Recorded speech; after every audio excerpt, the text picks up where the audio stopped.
Buenas tardes a todos. Vamos a dar comienzo a este tercer seminario de la Cátedra Emilio Balaguer de Bioética, Historia de la Medicina y Medicina Social.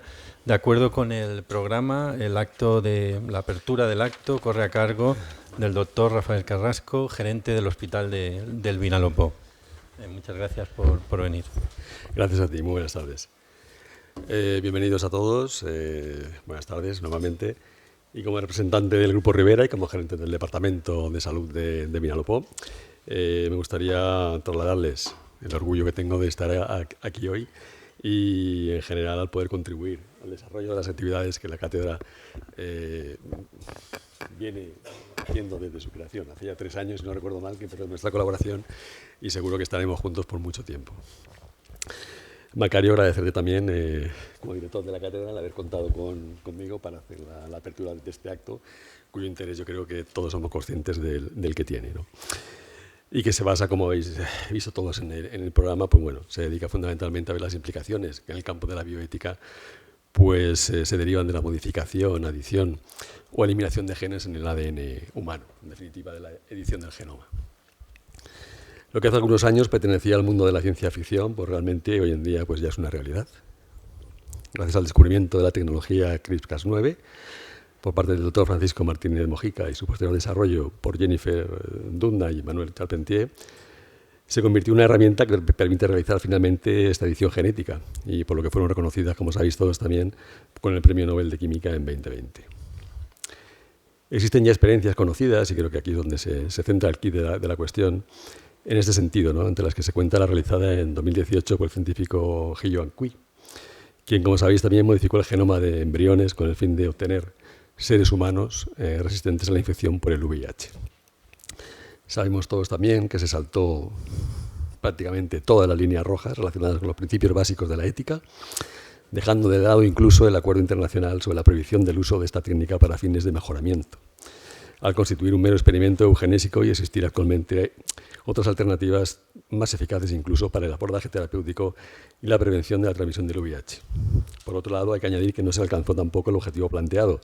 Sabemos que se creó un mosaicismo celular con células que efectivamente no eran resistentes a esta infección, vulnerando, por tanto, el primer principio o uno de los principios de la bioética, como es el principio de la beneficencia. Se obvió además el riesgo que sobre el resto del genoma sabemos que puede tener una modificación de una parte del mismo, pudiendo darse el caso, como ha ocurrido en otros experimentos, que esta alteración de una parte del genoma ocasione alteraciones en otra parte del mismo que podrían desencadenar incluso la aparición de otras enfermedades también de naturaleza genética. Por tanto, otro principio, como el de la no maleficencia, se vio también alterado claramente por este experimento. El principio de justicia, de igual manera, sabemos que también puede verse alterado si proyectamos una sociedad futura en la que imaginemos fuera gobernada por seres humanos optimizados o transhumanos, ¿no?, frente a seres humanos no mejorados o naturales, junto con otros más vulnerables, de mayor edad, discapacitados, que podían quedar relegados incluso a un tercer escalón social. Esta ausencia de igualdad exacerbaría aún más la división y discriminación social, puesto que serían necesarias sumas elevadas de dinero para acceder a estos tratamientos de mejora que no estarían evidentemente ni al alcance de la gran mayoría de países ni de la gran mayoría de individuos de cada país. Por tanto, una vez más, uno de los principios básicos de la bioética se vería claramente alterado y vulnerado. Por otro lado, el principio de autonomía se ve cuestionado también al proceder a la modificación genética de las células germinales, puesto que estos cambios del genoma se transmitirán sin duda a la descendencia, extendiendo al resto de la humanidad en cuestión de varias generaciones estos cambios realizados en el genoma. Y aquí surge la pregunta, ¿no? ¿Quién tiene la potestad para decidir y consentir una modificación de características génicas que afectan no solo al individuo, sino a su descendencia y a largo plazo a toda la humanidad? En definitiva, por esto no debemos rechazar este gran, sin duda, avance tecnológico y debemos ser capaces de encontrar respuesta a los dilemas éticos sin renunciar también al beneficio que esto podría representar, sobre todo cara a la curación o al control de enfermedades de naturaleza genética. Por tanto, hoy leía también, escuchaba por la radio, que en relación con la inteligencia artificial, otro gran tema a discutir en algún otro foro relacionado con la bioética, pues ya Bruselas había aprobado un proyecto donde se establecían las normas para el control del desarrollo de la inteligencia artificial. Creo que es necesario también ya con urgencia, porque siempre esto va mucho más rápido que la sociedad, algo parecido para abordar y normalizar y establecer una gobernanza en lo que se refiere a la edición genética. Yo creo que este es un mero resumen, a modo de introducción, sirve para despertar un poquito el interés, pero sin duda será tratado con mucho mayor profundidad y mucho mayor detalle que yo. Espero que se diviertan, que lo pasen bien, como a buen seguro yo lo voy a pasar. Y nada más. Gracias una vez más y buenas tardes.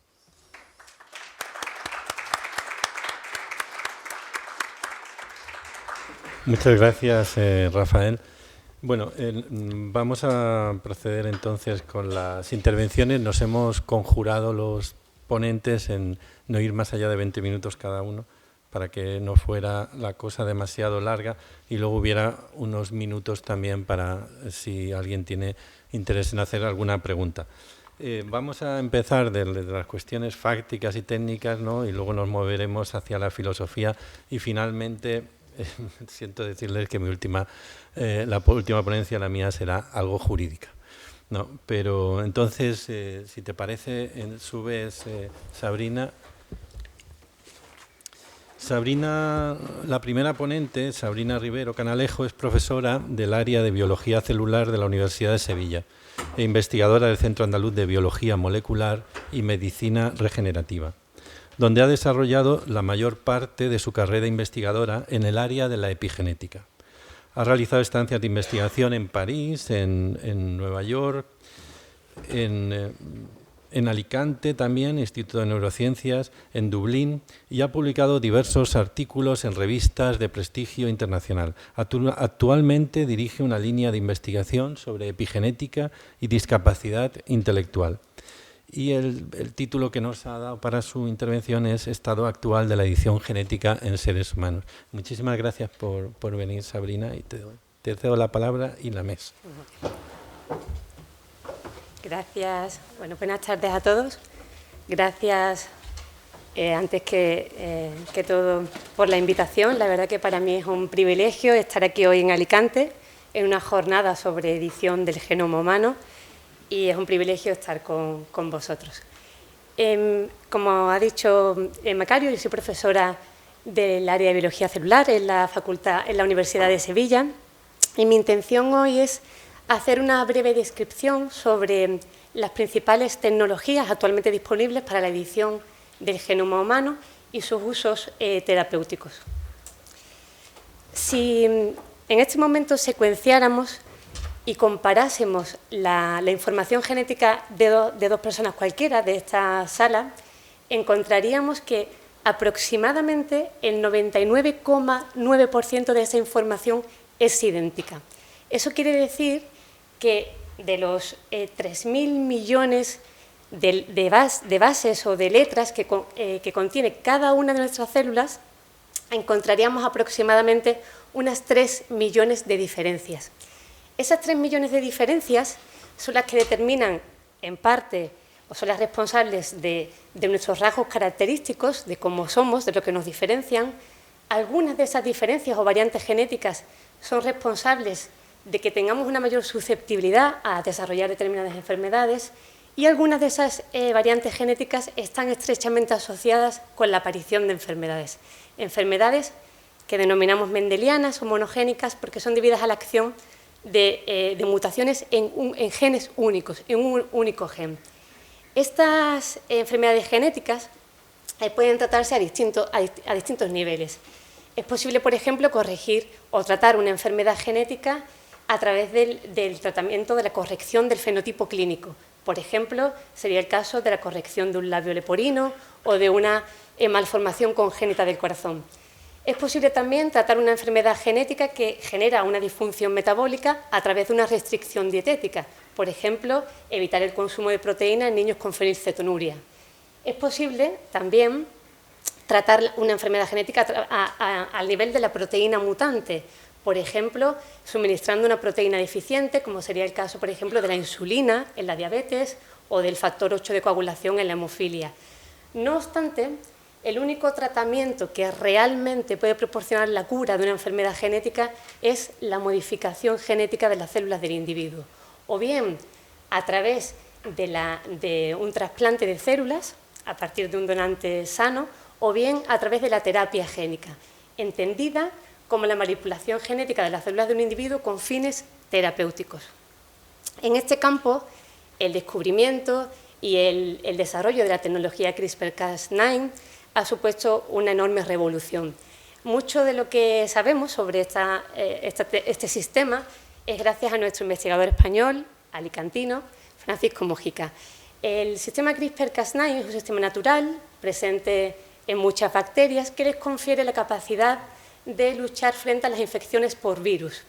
De modo que lo que estas bacterias hacen es que son capaces de almacenar una pequeña cantidad de la información genética de los virus que las infectan, de manera que la almacenan en su propio genoma y cuando vuelven a ser reinfectadas tienen la capacidad de reconocer ese material genético y, en definitiva, degradarlo, gracias al sistema CRISPR-Cas9. Este sistema natural, presente en las bacterias, como decía, fue descubierto en gran parte, en gran medida, por Francisco Mojica. No obstante, serían, como se ha comentado, las investigadoras Jennifer Doudna y Emmanuel Charpentier quienes verían en ese sistema natural una herramienta de edición genética. Muy brevemente, el sistema CRISPR-Cas9 tiene dos componentes. Un componente es una molécula que es un ARN, que es esto que vemos aquí en amarillo, que es la molécula guía, y un segundo componente sería la enzima Cas9. Es una proteína que tiene capacidad, que tiene actividad nucleasa, es decir, tiene capacidad de cortar el ADN, de generar una rotura en la molécula de ADN, de manera que será la molécula guía la que dirija a la enzima a un punto concreto del genoma. ¿A qué punto? Pues allá donde encuentre una secuencia homóloga, es decir, donde encuentre una secuencia complementaria.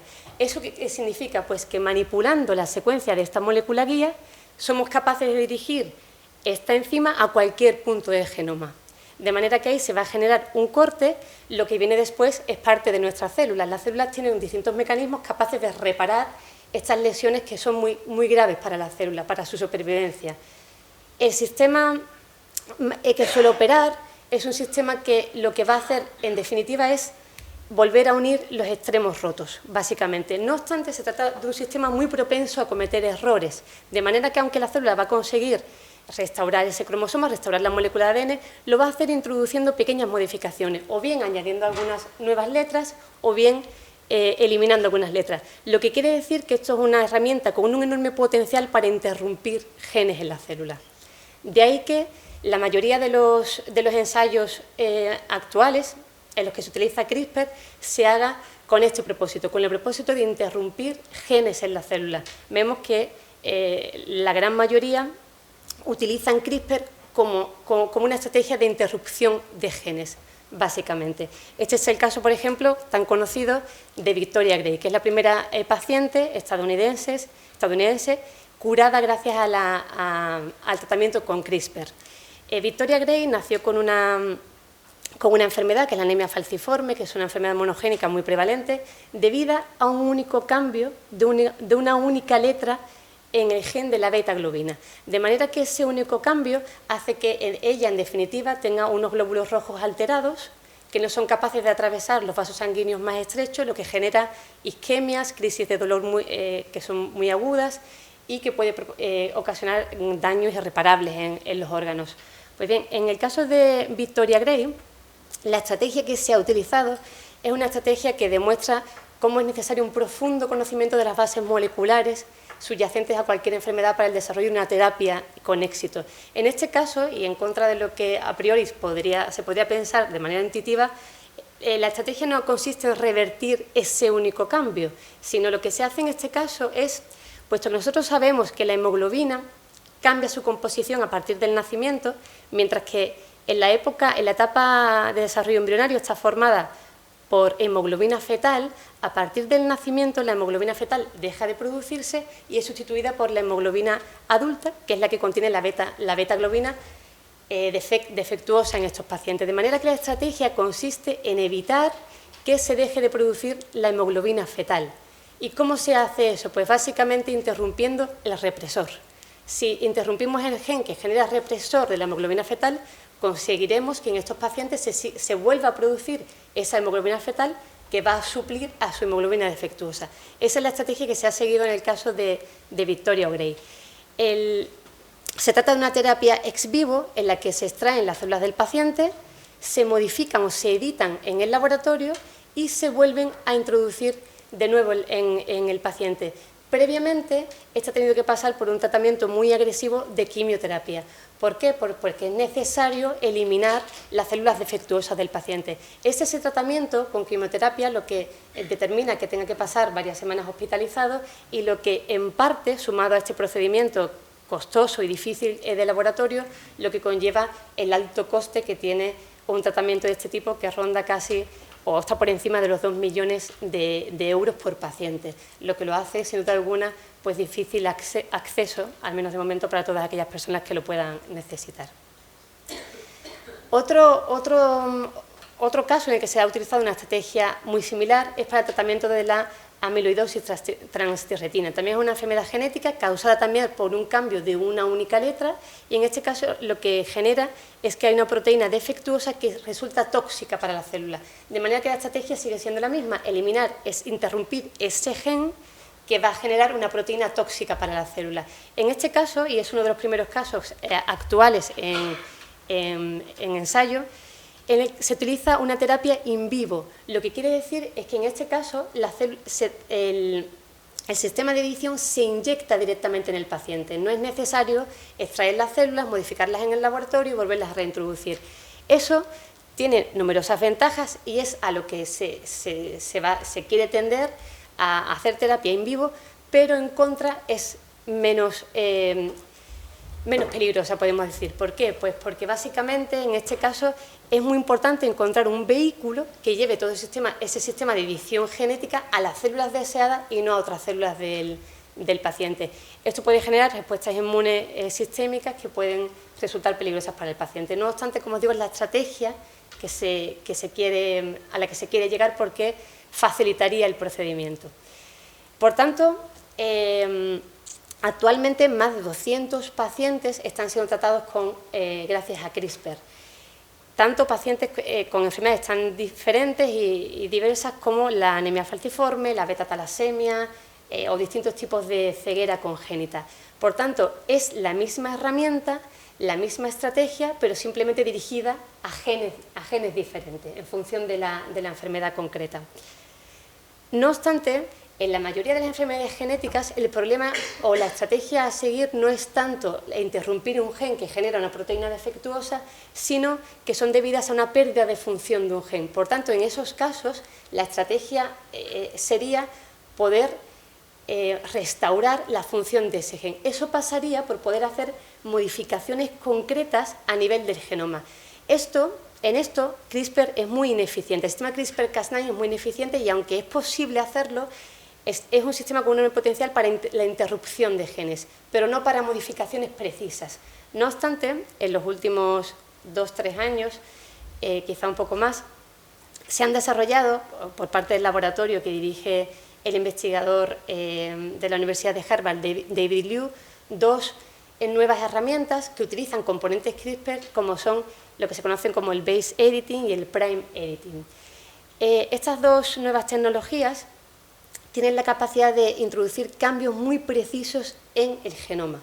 Es decir, que es posible cambiar una sola letra por otra sin tener que hacer un corte, sin tener que interrumpir la doble hélice ADN, lo que conlleva pues, numerosas ventajas porque no se ha de generar una lesión como es un daño cromosómico. El prime editing es una herramienta muy compleja desde un punto de vista técnico, pero que va a permitir modificar, no solamente introducir pequeños cambios de letras concretas, de bases concretas, sino que además va a permitir prácticamente restaurar, editar el genoma humano. De manera que está llamada a ser la técnica de edición del futuro, el prime editing. Ya acabamos de ver hace tan solo unos meses el primer tratamiento con éxito de los editores de bases. Es el caso que conocemos de Alisa, una niña británica con leucemia, en la que todos los tratamientos convencionales no habían tenido éxito y en el que se ha utilizado la técnica de editores de bases para modificar, en este caso, células de una donante con el objetivo final de que sean capaces de luchar contra las propias células de Alisa y convertirse en sus células del sistema inmune. Actualmente creo que lleva 8 meses sin rastro de la enfermedad. En definitiva, creo que podemos decir, tal y como afirmaba hace unos días el propio David Liu en una entrevista concedida al País, que estamos en situación de afirmar que podemos corregir, si no todos, la inmensa mayoría de los errores en el ADN que causan enfermedades genéticas. Estamos actualmente en una situación de decir que, al menos desde un punto de vista técnico, somos capaces de hacerlo. Todas estas herramientas que están permitiendo editar células somáticas de pacientes, por tanto, aquellas modificaciones que se introduzcan a través de estas tecnologías solo afectarán a esos pacientes y nunca serán transmitidas a las siguientes generaciones, pueden ser, no obstante, como es obvio pensar, utilizadas para la edición genética de la línea germinal, es decir, para la terapia génica germinal. Modificación genética o bien de células germinales, ovocitos o espermatozoides, o bien de embriones tempranos.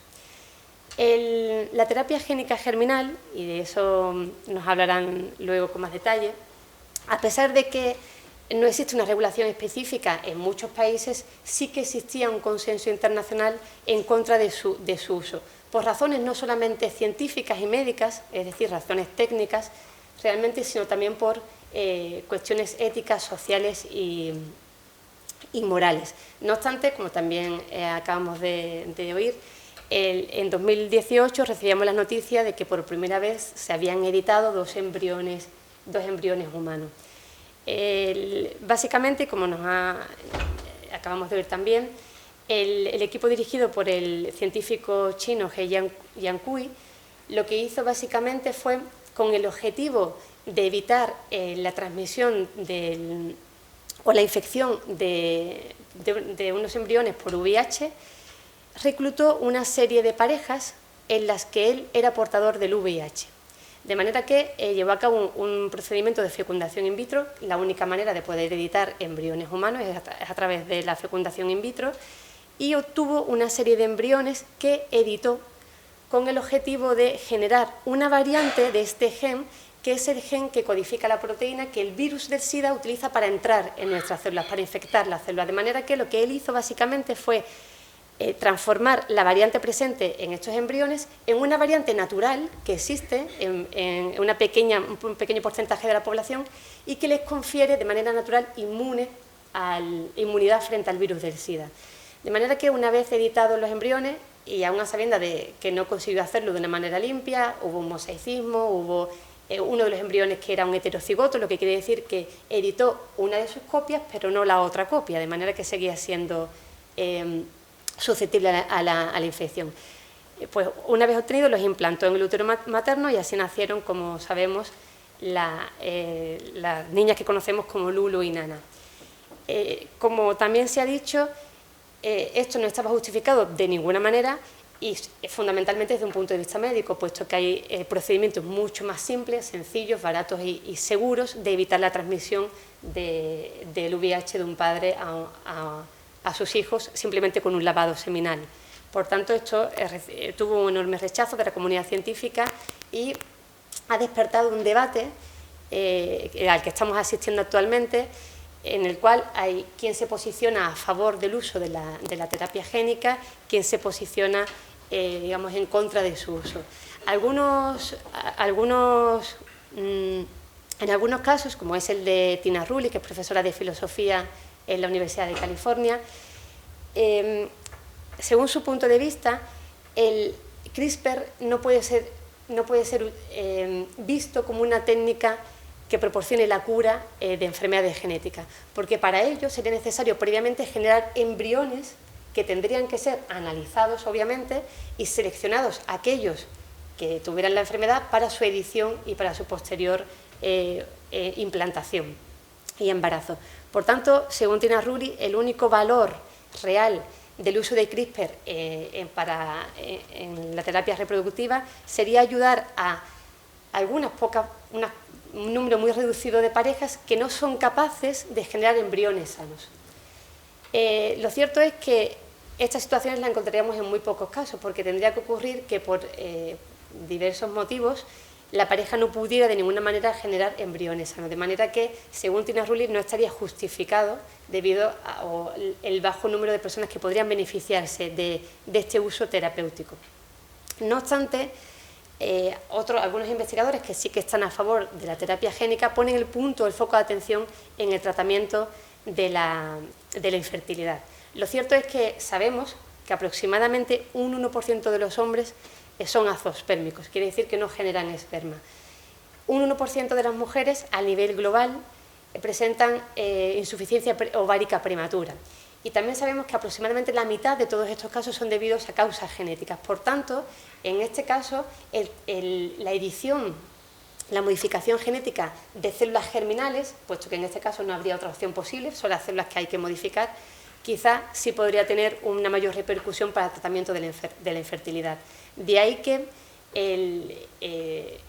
algunos investigadores propongan o piensen que será la infertilidad, el tratamiento de la infertilidad, donde se va a poner el foco en un futuro muy cercano para el uso de la edición genética, digamos, reproductiva o de la línea germinal. No obstante, a nadie se le escapa que en las mismas metodologías podrían ser, por tanto, aplicadas en esas mismas células para eliminar enfermedades genéticas que pueden ser devastadoras en la familia.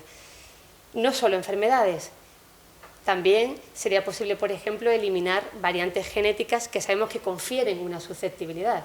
También sería posible modificar variantes genéticas que sabemos que están implicadas en determinados rasgos que podrían ser deseados mejorar.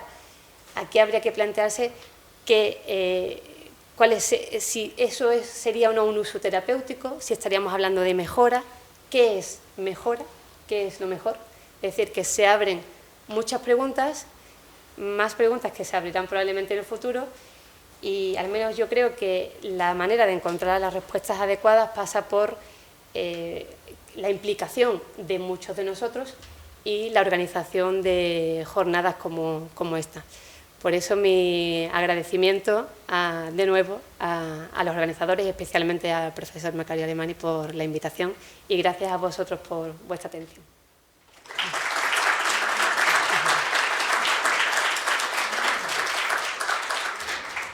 Muchas gracias, Sabrina, por la exposición, que ha sido magnífica, y además te has ajustado al tiempo con una precisión científica. Bueno, ahora le corresponde el turno a Francis Wolff, que es catedrático emérito de l'École Normale Supérieure de París, donde dirigió el departamento de filosofía. Ha sido profesor en las universidades de París, Nanterre, Reims, Sao Paulo, e invitado a numerosas universidades de Francia, España, Brasil y los Estados Unidos. Es uno de los filósofos más reconocidos en Francia. Cabe destacar sus obras sobre la filosofía clásica, sobre Sócrates, Aristóteles y la política, Pensar con los antiguos, así como sus más recientes investigaciones sobre la singularidad del ser humano. Sobre el tema de este seminario hay que destacar un libro que ha tenido mucha difusión, que se llama Tres utopías contemporáneas. Hay un pequeño cambio en el título. El tema de su ponencia va a ser ¿la vida y los seres vivos tienen valor en sí mismos? Y yo le agradezco enormemente que haya venido, además es que viene de más lejos, y pues tienes la palabra. Muchas gracias a ti, Macario, por tu invitación.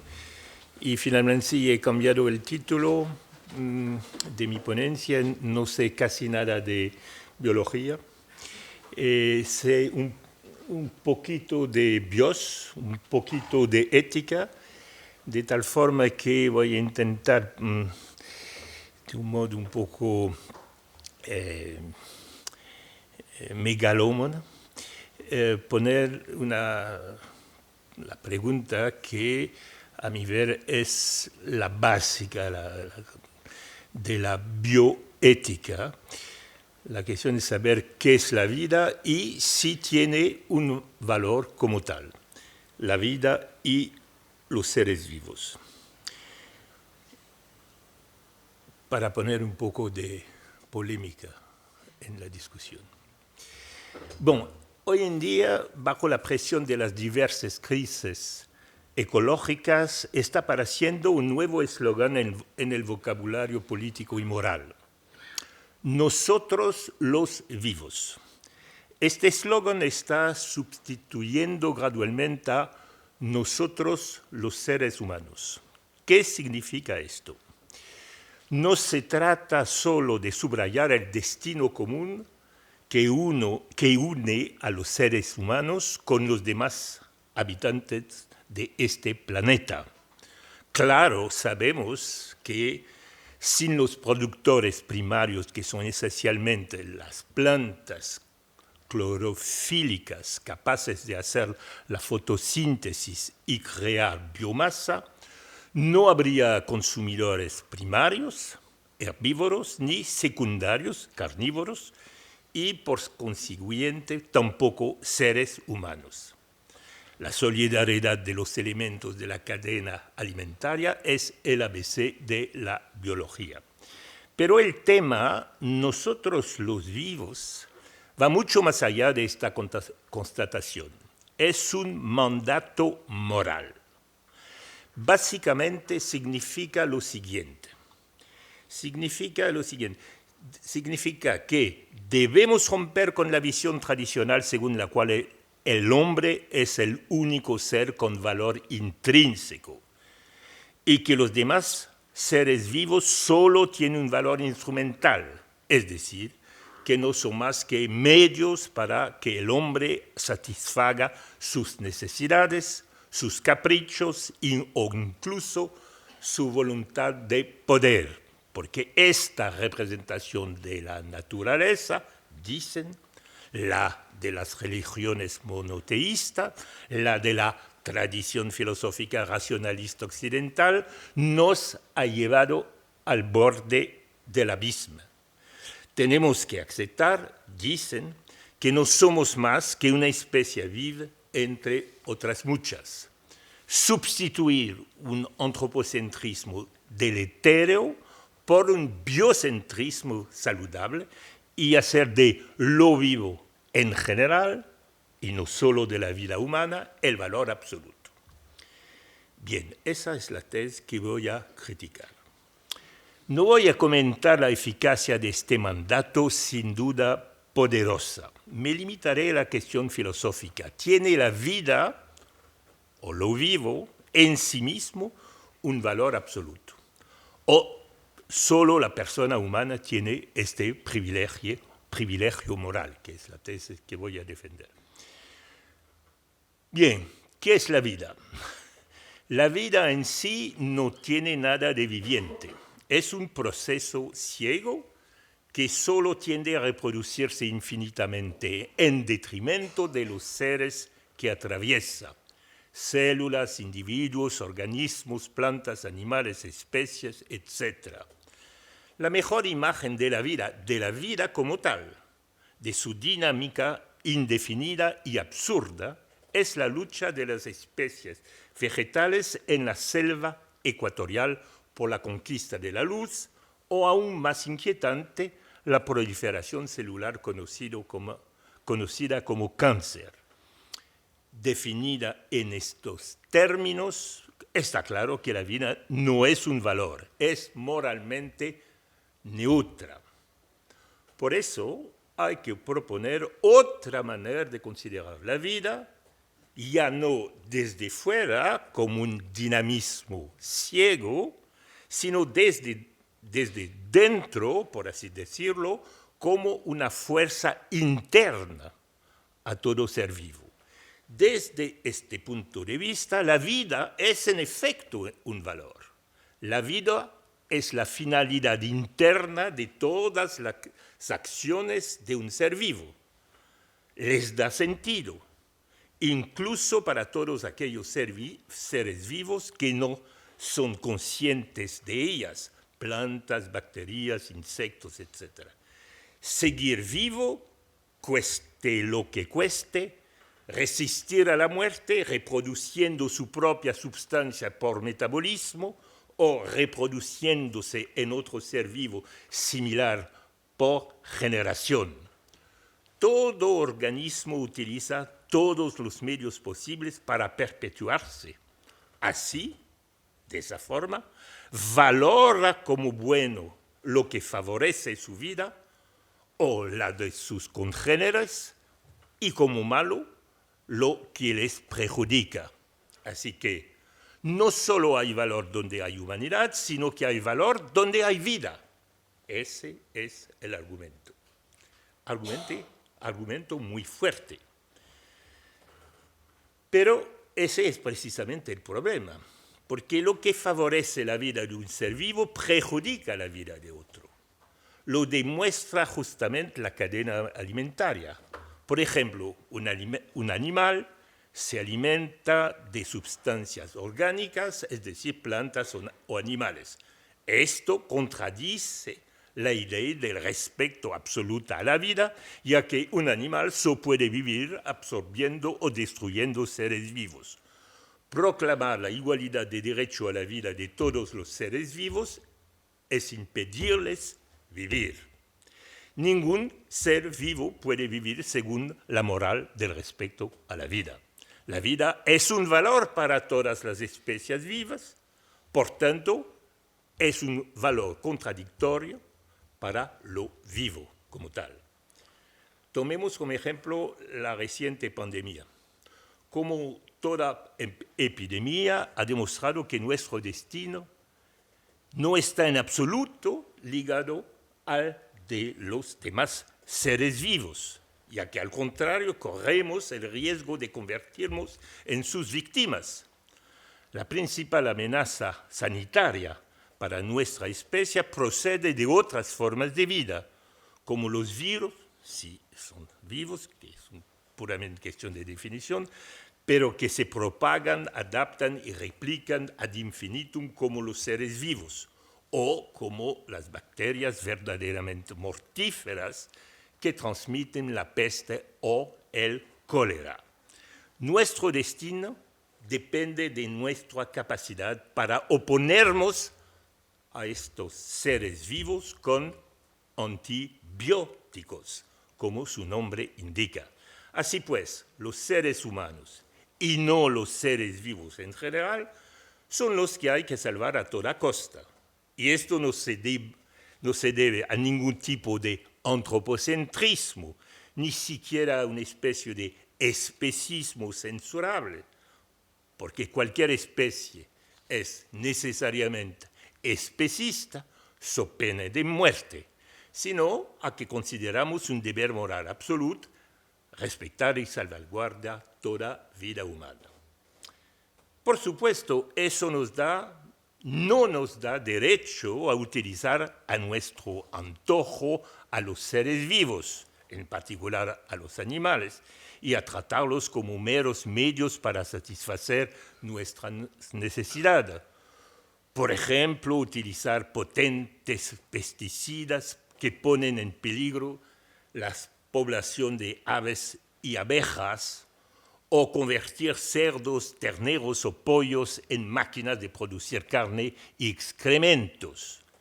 Rechazar la mercantilización de los seres vivos forma parte de nuestro deber, igual que es nuestro deber no pegar a nuestro perro o abandonar a nuestro gato, no porque estén vivos, sino porque hemos establecido relaciones individuales con ellos. Y hacerlo sería traicionar el tipo de pacto moral emocional que nos une a ellos. Del mismo modo, tenemos deberes morales para con los animales domésticos, no porque estén vivos, sino porque una especie de contrato nos une a ellos desde hace 10.000 años. Nos dan su leche, su miel, su carne o su fuerza motriz, y en cambio debemos garantizarles protección contra sus depredadores naturales, contra el hambre o el frío, permitiéndoles al mismo tiempo expresar los comportamientos propios de su especie. La gallina debe poder escarbar y el conejo abalanzarse, en contraste con las condiciones de vida que les impone hoy el productivismo de la cría industrial. En cuanto a los miles de millones de organismos animales que habitan la tierra, el cielo y los mares, no tenemos ningún deber individualizado para con ellos, solo deberes ecológicos, lo que puede significar proteger a ciertas especies en detrimento de otras que proliferan y, por tanto, sacrificar a ciertos seres vivos en beneficio del equilibrio general entre las especies. Además, ¿quiénes serían los portadores del valor absoluto? ¿Los individuos vivos o toda la comunidad biótica? Si elegimos a los individuos, nuestra elección difícilmente será ecológica. ¿Qué debemos hacer con las especies invasoras que amenazan el equilibrio de determinados ecosistemas? Pero si elegimos los ecosistemas o la comunidad biótica, entonces tenemos que sacrificar vidas individuales y, ante todo, vidas humanas, porque la especie humana es la única que amenaza la integridad y la estabilidad de la comunidad biótica. Por tanto, desde el punto de vista de la ética de la vida en general, una disminución masiva de la especie humana sería algo positivo. Los cálculos son los siguientes. Debemos realmente aceptar, para salvar los seres vivos, sacrificar inmediatamente más o menos 90% de la especie humana, los cálculos son exactamente esto, que amenaza el equilibrio de la biosfera. Tenemos que elegir la vida en general o las vidas humanas. Tomemos otro ejemplo utilizado a menudo por los defensores del mundo vivo.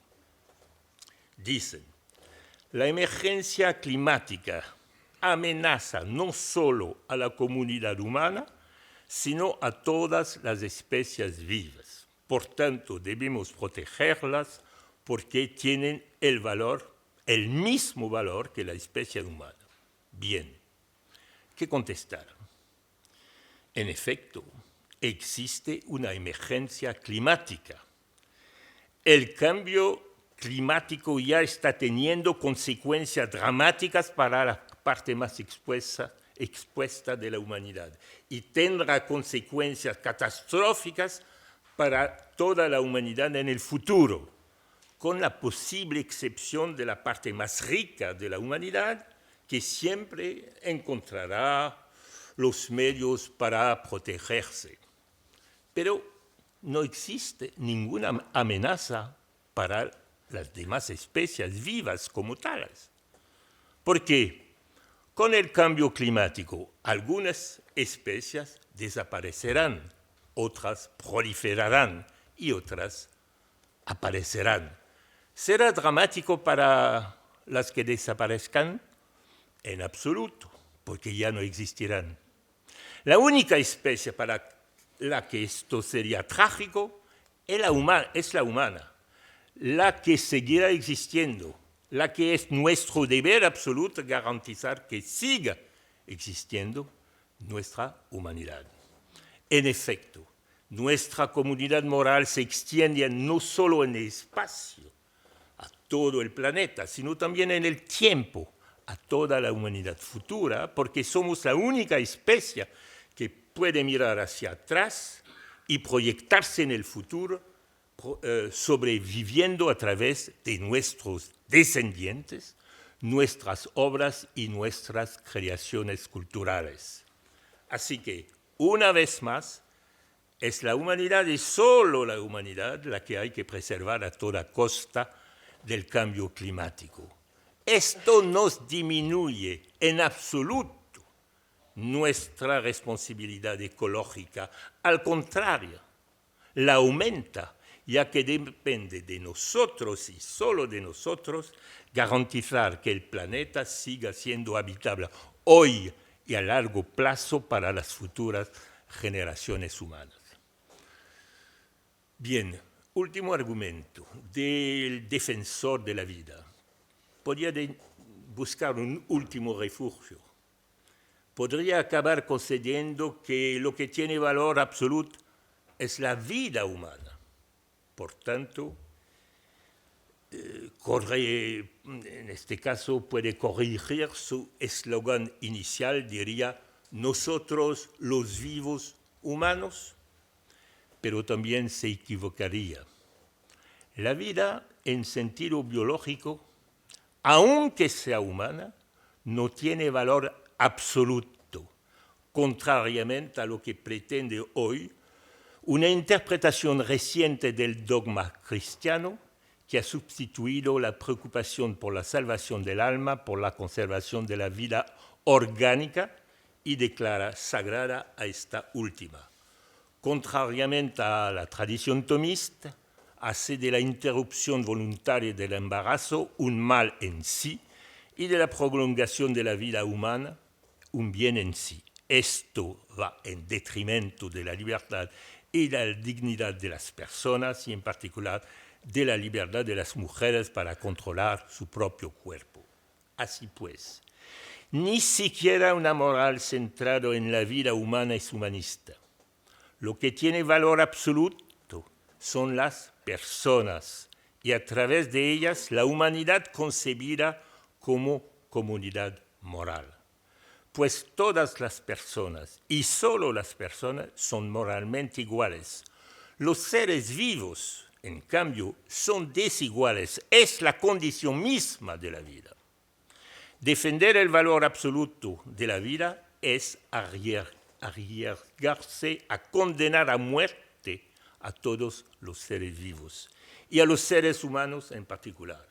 Ni la vida, ni los vivos, ni siquiera la vida humana tienen valor absoluto. Esto no significa que tengan simples valor instrumental, porque la oposición entre valor intrínseco y valor instrumental es demasiado rígida para abarcar la sutil jerarquía de los valores.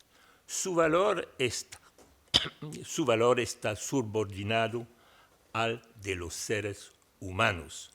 Solo la humanidad presente y futura, y por tanto todas las personas vivas o futuras, tienen valor absoluto. Muchas gracias.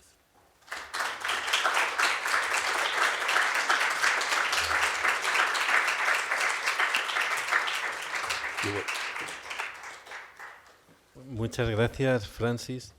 Se me ocurrió a mí como título que hablábamos antes, Manifiesto Humanista, en contraposición al manifiesto posthumanista famoso. Además, como sabes que aquí hay muchos estudiantes del máster de argumentación, en tu intervención veía yo el trasfondo de los diálogos socráticos, ¿no? De un argumento que va de un lado a otro. Bueno, en tercer lugar tenemos a mi compañero Lucas Miseri, que es doctor en Filosofía por la Universidad Nacional de Lanús y doctor en Derecho por la Universidad de Alicante. Desde 2018 es profesor en el área de Filosofía del Derecho de la Universidad de Alicante. Está interesado en la convergencia entre la filosofía práctica, derecho, moral y política, y las nuevas tecnologías desde una perspectiva diacrónica. Ha escrito trabajos en torno a la política del transhumanismo y los desafíos que este movimiento plantea a la ética del futuro. Muchas gracias, Lucas, por tu participación y tienes la palabra. Vale, muchas gracias, Macario, en principio por la confianza, por las lecturas compartidas y por este evento que realmente creo que va a ser muy formativo. En segundo lugar, quiero agradecer a los estudiantes del máster, que sé que están teniendo una jornada larga y que se hayan quedado hasta aquí, es algo que valoro mucho. Como soy pésimo manejando el tiempo, voy a leer, que es algo que no me gusta, pero es la única forma de que convierta todo lo que quiero decir en algo de 20 minutos. Voy a leer lo más tranquilo que pueda, pero tengo el tiempo aquí. La edición genética en general, y en especial técnicas como CRISPR-Cas9, presuponen varios desafíos bioéticos y jurídicos, pero además de ello, nos fuerzan a revisar nociones muy básicas y en ese sentido filosóficas de nuestra concepción del mundo. Las posibilidades de edición genética rompen con presupuestos asentados por milenios en nuestras cosmovisiones occidentales, como el de la distinción entre lo biológico natural frente a lo cultural artificial por el otro lado. Esto porque lo biológico deja de ser percibido como algo dado, fatal en el sentido de inexorable, puesto que podemos intervenir sobre ello de modo cada vez más activo, al punto de que lo biológico y lo artificial dejan de ser una dicotomía para devenir un continuo. Sin embargo, el enfoque de mi presentación no estará ni en los aspectos técnicos de la llamada genética dirigida, los que por mi formación lamentablemente ignoro, salvo por algunas lecturas divulgativas, ni en los problemas éticos jurídicos concretos que se derivan de su aplicación, con los que me siento un poco más cómodo por mis lecturas sobre bioética. Lo que me interesa aquí es pensar el desafío de la genética a nuestro concepto de ser humano. Esto es lo que podría enmarcarse en una disciplina parcialmente olvidada, la antropología filosófica. Elijo este enfoque porque asumo que nuestros criterios éticos se apoyan en una concepción del ser humano y solo podemos aplicarlo si esa concepción está medianamente clara. En general, tanto por mi formación como por mi pertenencia a la especie humana, me considero comprometido con el humanismo, por lo cual lo que busco en esta breve presentación es brindar una respuesta a la pregunta de si se puede resignificar el humanismo en tiempos de CRISPR-Cas9. Como el tiempo que tengo es escaso, invertiré el orden de mi trabajo y empezaré mi recorrido por mis puntos de llegada, en lugar de los puntos de partida. En el título prometo distinguir entre conceptos confusos como humano, transhumano y poshumano. Creo que la forma de entender esos conceptos es como una serie de cambios graduales ejercidos por el mismo ser humano sobre el ser humano. Cambios en el modo de autopercibirnos y en características concretas compartidas regularmente por la especie.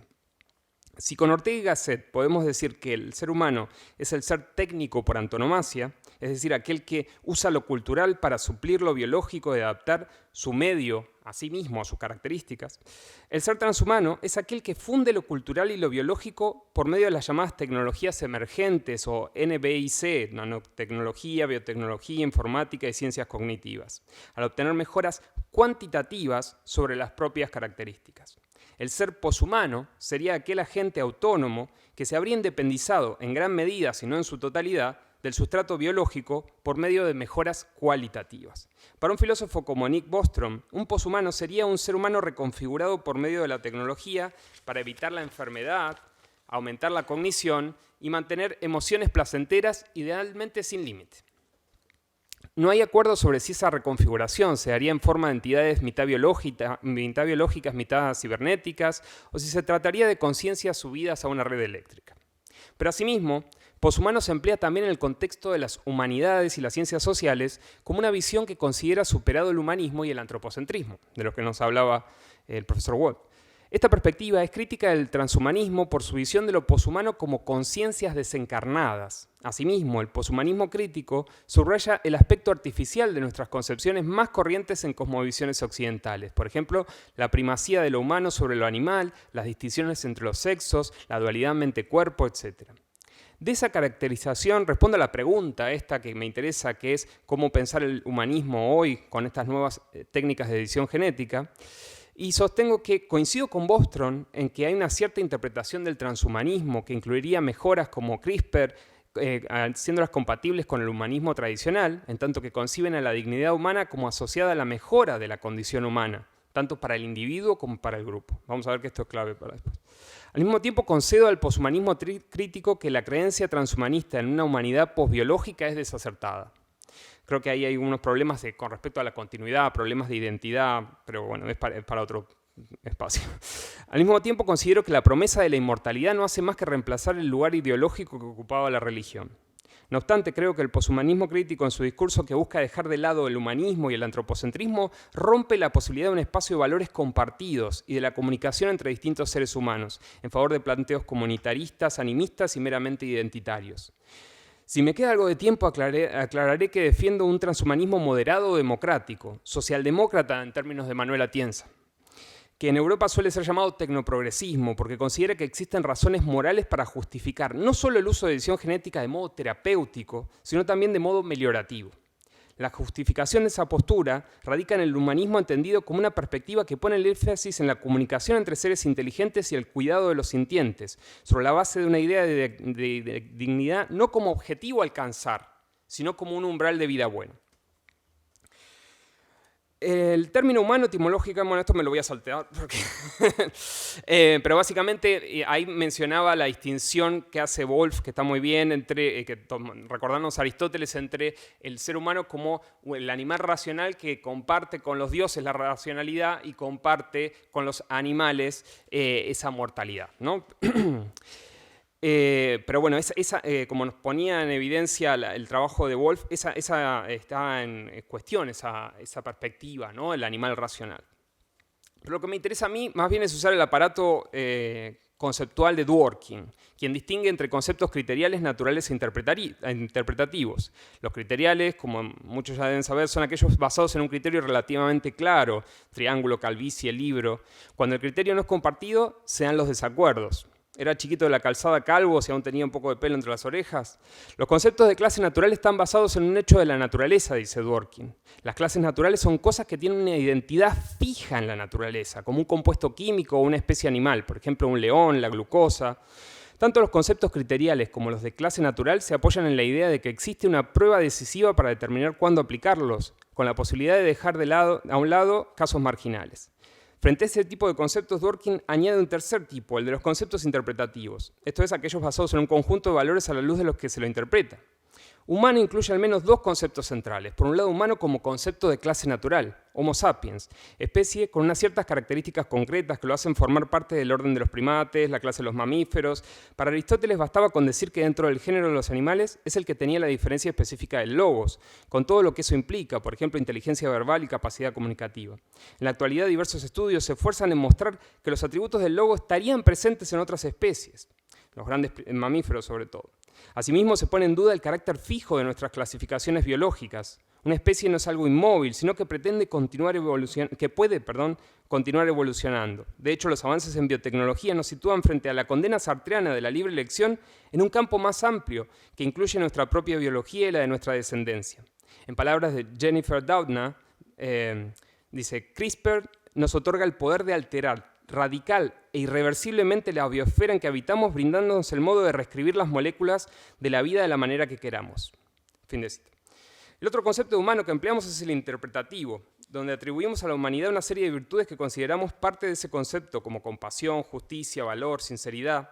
Es en este sentido en el que se dice que los Homo sapiens, particularmente crueles, son inhumanos. Es decir, no cumplen con los valores que involucra el concepto interpretativo de humanidad. En inglés tienen dos palabras, ¿no? Human y humane. Humane remite al concepto interpretativo de humano, la humanidad como un valor moral superador del mero hecho de pertenecer a una cierta especie. El humanismo en sus principales formas se ha hecho eco de este concepto interpretativo. Los Studia Humanitatis del Renacimiento formaban a los Homo sapiens en genuinos seres humanos, al permitirles desarrollar las habilidades propiamente humanas, que no eran otras que las del discurso oral y escrito y un cierto conocimiento moral. La edición genética para transformar la propia biología y la descendencia implica una ruptura con el concepto de clase natural humano, pero no necesariamente con el concepto interpretativo. Es por ello por lo que volveré sobre el problema del humanismo entendido como una concepción normativa-interpretativa del ser humano. Freud escribió: todos sabemos que las investigaciones de Darwin y las de sus precursores y colaboradores pusieron fin hace poco más de medio siglo a esta exaltación del hombre. El hombre no es nada distinto del animal, ni algo mejor que él, procede de la escala zoológica y está próximamente emparentado a unas especies y más lejanamente a otras. Si bien la afirmación es discutible, lo indiscutible es que la obra de Darwin modificó el modo en el que concebimos al ser humano, especialmente su origen y su futuro, aunque la teoría darwiniana de la pangénesis haya sido descartada. En 1883, Galton, el sobrino de Darwin, acuñó el término eugenesia, al tiempo que propuso políticas para privilegiar la reproducción de los más favorecidos por la lotería natural. En el siglo XX expandió horribles prácticas eugenésicas, no solo en el siglo, no Galton, pero Galton ayudó, no solo entre los nazis, quienes además del holocausto esterilizaron a la fuerza a cientos de miles de personas, sino que previamente habían tenido lugar al otro lado del Atlántico. Es paradigmático el caso Buck contra Bell de 1927, donde el célebre juez Oliver Holmes, del que hablábamos esta mañana, en tanto que ponente de la sentencia de la Corte Suprema, escribió para justificar la esterilización de una joven que ya está bien con 3 generaciones de imbéciles. Esto además de esas frases, ¿no?, que condensan mucho en poco, esto además de legitimar esterilizaciones forzosas que venían llevándose adelante desde principios de la década de 1920, dio un impulso al movimiento eugenista que solo los horrores del nazismo frenarían. En la primera mitad del siglo XX, el científico norteamericano Hermann Müller siguió indagando en la genética y en su investigación descubrió que las mutaciones podían ser inducidas en los genes a partir de los rayos X. La motivación del trabajo de Müller era la de guiar la evolución humana, si bien se mostraba crítico de los programas eugenistas como la de los nazis. Era ingenuo negar la existencia de la carga mutacional de la humanidad, argumentaba Müller, pero lo era aún más intentar culpar de ella a una raza concreta o personas con alguna discapacidad intelectual. Por ello, Müller ideó un plan denominado elección germinal. Los espermatozoides, los especímenes más viriles, se recopilarían y almacenarían en congeladores subterráneos para proteger su ADN de la radiación y los rayos cósmicos. Los humanos del futuro tendrían su descendencia controlando así la carga de mutaciones de la especie y evitando la aparición de enfermedades y malformaciones. En ese mismo 1946, en el que se le da a Müller el Premio Nobel de Fisiología por el descubrimiento de esas mutaciones inducidas por radiación, Sartre pone en una conferencia que se llama El existencialismo es un humanismo, donde sobre todo hace hincapié en el hecho de la fatalidad de tener que decidir sobre la propia humanidad, que no hay tal cosa como una esencia fija humana, no hay este concepto, si se quiere, de clase natural, dice él, lo pone en términos más complicados, pero que la existencia en el caso del humano antecede a la esencia. En otras palabras, que somos proyecto, que somos algo que nos construimos a nosotros mismos. Pero además dice otra cosa interesante, que dice, no hay ninguno de nuestros actos que al crear al hombre que queremos ser, no crea al mismo tiempo una imagen del hombre tal como consideramos que debe ser. Es decir, en nuestras elecciones, en nuestro proyecto de vida también afectamos a la humanidad como un todo, ¿no? Entonces, por eso también la cuestión de no solo en elección de línea germinal. Tenía algo sobre Heidegger y cómo se había recuperado la pregunta por el humanismo, pero lo voy a saltar porque no llegó con el tiempo. También tenía algo sobre Sloterdijk, que tiene un texto muy provocativo que es Reglas para el parque humano, donde parque humano es una metáfora como zoológico humano, y es lo que dice que el modelo humanista se basaba sobre todo en la idea de lectura de clásicos, de la lectura, y dice, con los medios masivos de comunicación eso se perdió.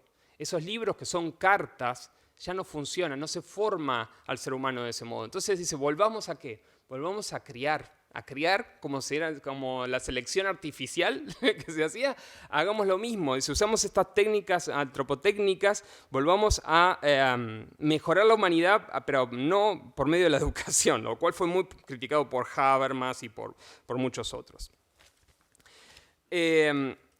Pero, de nuevo, yo no quiero defender ese antihumanismo o no humanismo, como lo quieran llamar, sino quiero saber si tiene sentido todavía sostener en estos tiempos de estas nuevas tecnologías el humanismo. Yo creo que sí. Cito a Bostrom, ¿no?, este filósofo sueco que está investigando riesgo existencial y otras temáticas asociadas al transhumanismo, que tiene un texto muy breve que se llama En defensa de la dignidad poshumana, en la que sostiene que el ideal transhumanista de una dignidad poshumana es compatible con el ideal humanista de la modernidad. Lo que cambian son los medios. Para Bostrom, la dignidad consiste en nuestro potencial y no en nuestro origen. La diferencia radicaría en que si en la modernidad la mejora se daba por medios como la educación y el cuidado, hoy a esos métodos se suma la biotecnología.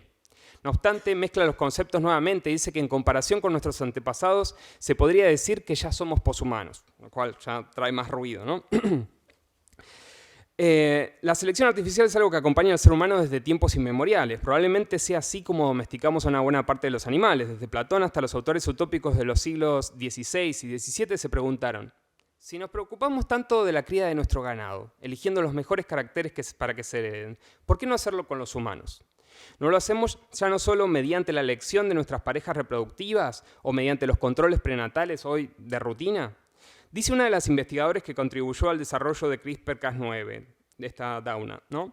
En cualquier parque para perros podrán encontrar un chihuahua de 2 kilos jugueteando con un gran danés de 100 kilos, ambos miembros de la misma especie. ¿Qué es la cría sino otra herramienta de manipulación genética como CRISPR, solo que menos eficiente? Pero al mismo tiempo, fin de cita.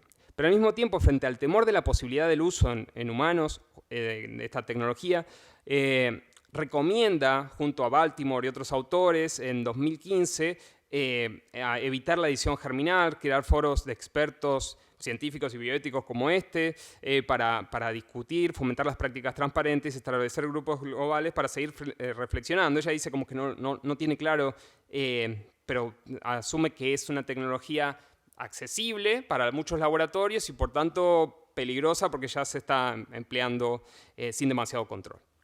Paradójicamente es Sloterdijk, un autor no humanista, quien responde positivamente a la pregunta de Platón y de los utópicos como Moro, Campanella o Bacon frente a la caducidad del modelo humanista tradicional, la mejora humana por medio de la educación, contrapone el modelo antropotécnico, la mejora por manipulación genética. Si la idea de mejoramiento, enhancement, presupone una escala de valores sobre la que se establecen ciertos fines en el marco en el que un sujeto se le añade una característica que lo pone en un estado mejor que si no la tuviera, la cuestión es si esa mejora es compatible con una concepción de la dignidad humana, y si lo es, ¿por qué debería ser opuesta al humanismo y no una deriva lógica de él? El planteo de Sloterdijk es errado porque plantea una falsa oposición entre educación y crianza. Oposición que en el idioma español no es tan patente, dado que llamamos al conjunto de cuidados y saberes que transmitimos a nuestra descendencia crianza. Nosotros criamos niños. Del mismo modo que consideramos justificada la imposición de una educación pública básica, en un futuro cercano podrían incluirse otros mejoramientos como igualmente justificados. Teniendo en cuenta que la edición genética debe llevarse adelante con extrema precaución y siempre en procesos graduales, partiendo principalmente de las enfermedades, ¿por qué limitarse a ellas? Si se pudiera establecer políticas públicas que garantizasen un acceso igualitario a esos procedimientos, ¿tendrían todavía fuerza los contraargumentos consecuencialistas? Si, como dijo James Priest, el genoma de cada persona es como un libro de 23 capítulos, ¿por qué la humanidad no puede contribuir a su reescritura como si se tratase de una novela en cadena? ¿Por qué el azar sería moralmente superior a una elección fruto de una discusión crítica sobre la base de una visión de mejora de la calidad de vida humana? Creo que el futuro implicará mayor edición genética y espero la misma se apoye en el ideal filantrópico que caracteriza al humanismo bien entendido y no a unos pocos privilegiados que puedan acceder a los procedimientos. Gracias.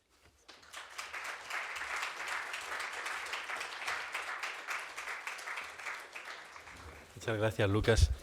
Les has agradecido a los alumnos que estén aquí todavía, pero luego les has sometido a una prueba de atención.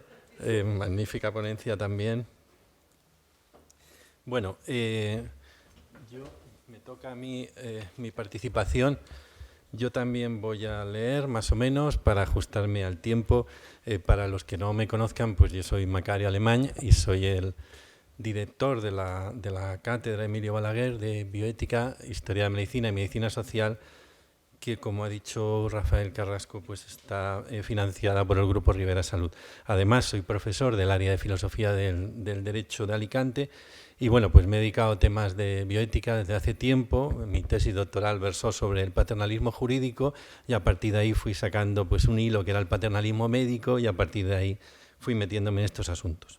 El objeto de mi exposición va a ser ofrecer una muy sucinta presentación de lo que sería el panorama de la regulación jurídica sobre este tema de la edición genética y en particular centrándome en lo que me parece más problemático, que es la edición genética en línea germinal heredable, ¿no? Es decir, orientada a la reproducción, ¿no?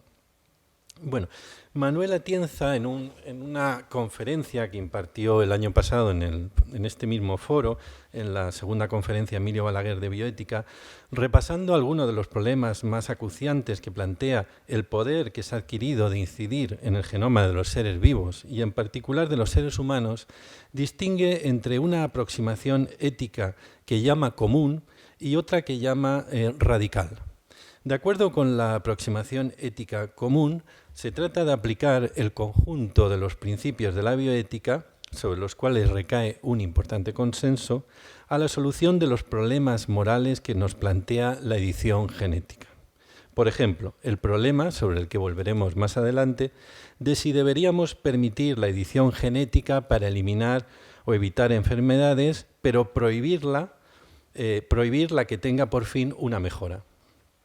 Por su parte, la aproximación radical supone plantearse la siguiente pregunta, cito, ¿hasta qué punto ese tipo de problemas y las respuestas que se den a los mismos ponen en cuestión los propios fundamentos de la moral?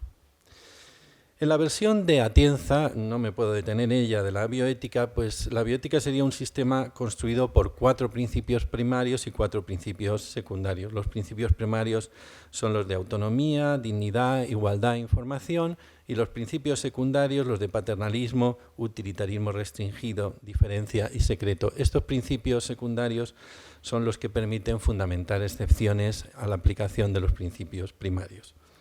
Teniendo en mente el caso que ya se ha mencionado de Yang Kui Yi, de la edición genética de las niñas Lulu y Nana, Atienza se pregunta, y cito, ¿cuáles serían entonces esas soluciones en relación con las cuestiones de intervención genética que, como veíamos, cabía plantear a partir del caso Yi?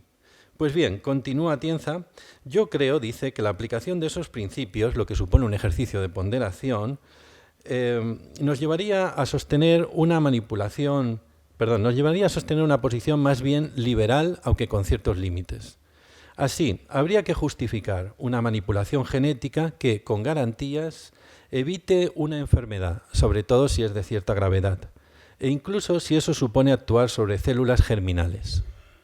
También habría que admitir seguramente mejoras genéticas, las pone entre comillas, que eviten que un individuo se sitúe, en cuanto a su inteligencia, condiciones emocionales o aspecto físico, por debajo de un cierto umbral de normalidad. Al igual que las que contribuyen en general a proveer a los individuos de lo que suele entenderse por bienes primarios, los que son condición para el desarrollo de cualquier plan de vida. No se podría intervenir genéticamente para predeterminar, aunque se condicione, la forma de ser o de vivir de un individuo, por ejemplo, para hacer de él un atleta, un pianista, un matemático, una persona sumisa. Los padres no gozan de una libertad irrestricta en relación a qué tipos de rasgos deberían evitarse o fomentarse en sus hijos. No es aceptable una mejora genética que no sea de acceso universal. Todo lo cual es, por supuesto, debatible y debatido y tendría que ser precisado de muchas maneras para que pudiera servir como una guía a la hora de establecer una muy necesaria regulación. Fin de la cita.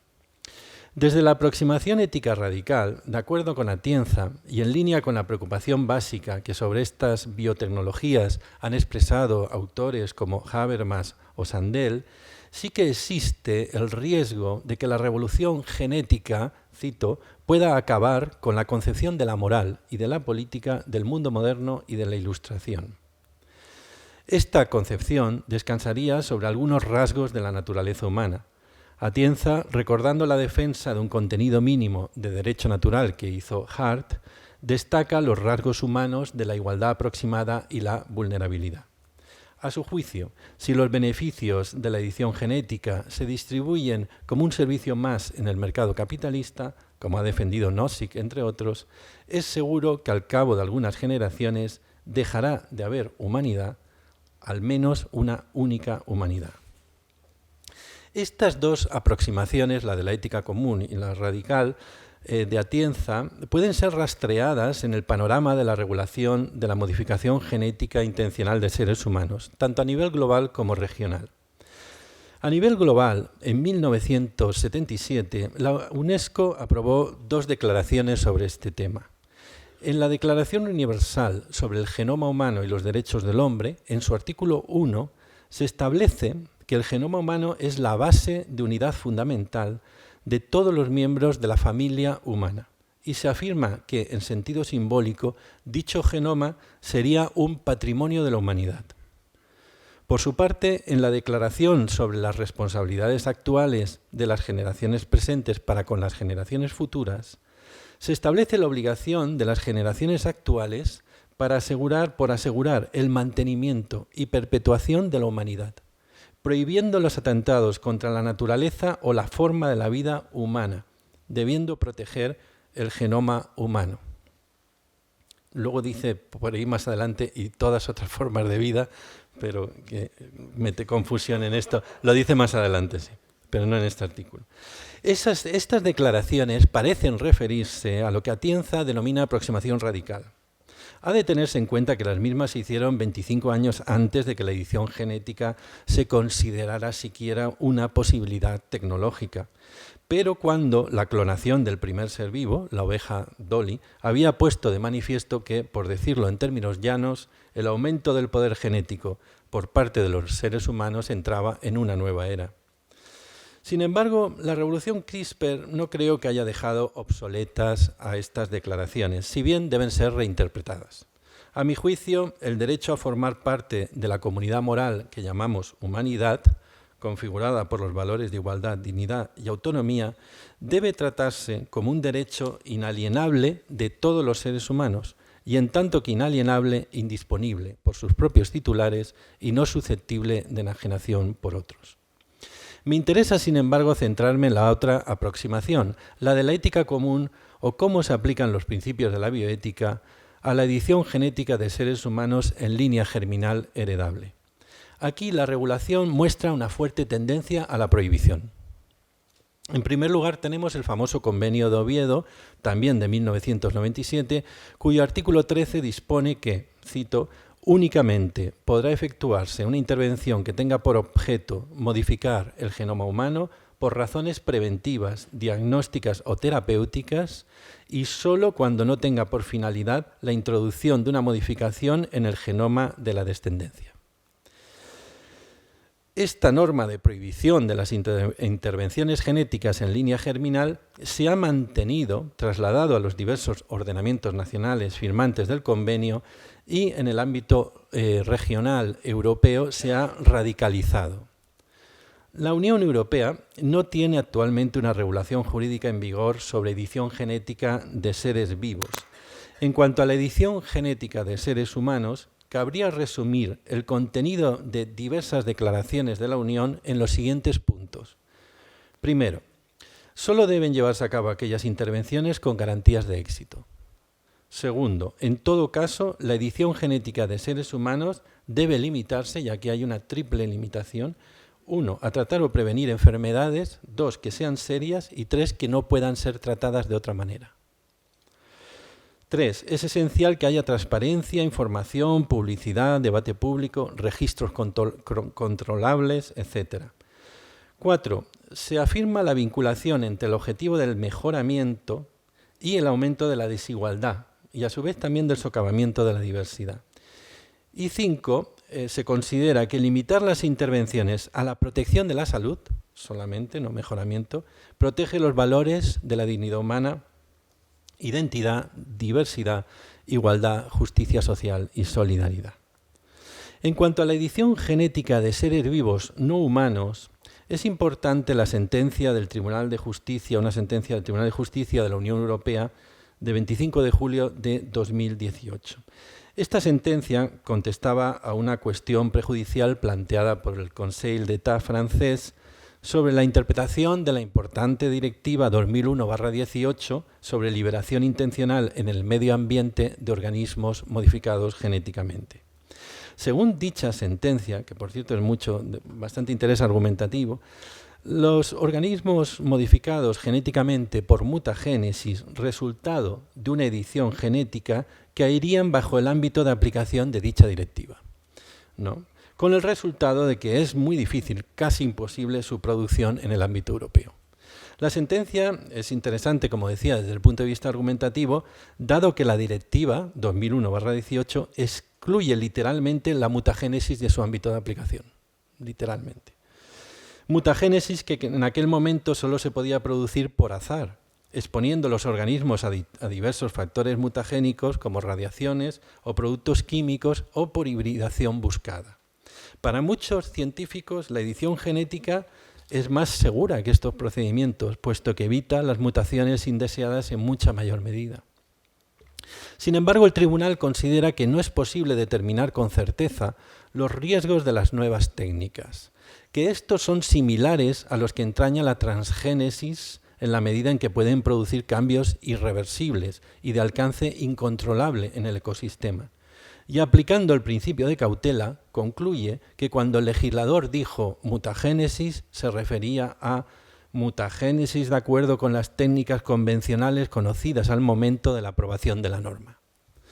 Todo ello ha llevado a que la Unión Europea sea la región del mundo más restrictiva en cuanto a las posibilidades de aplicación de la técnica CRISPR e indirectamente en cuanto a su desarrollo.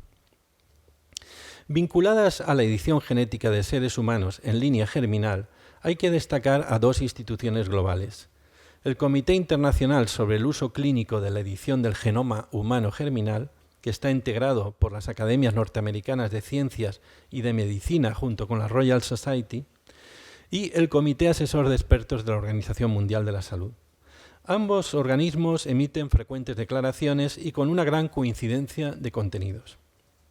En marzo de este mismo año, las conclusiones obtenidas en la tercera cumbre sobre la edición genética de seres humanos, recordemos que en la segunda cumbre fue donde Yang Ku-i anunció el nacimiento de los 2 primeros seres humanos editados genéticamente.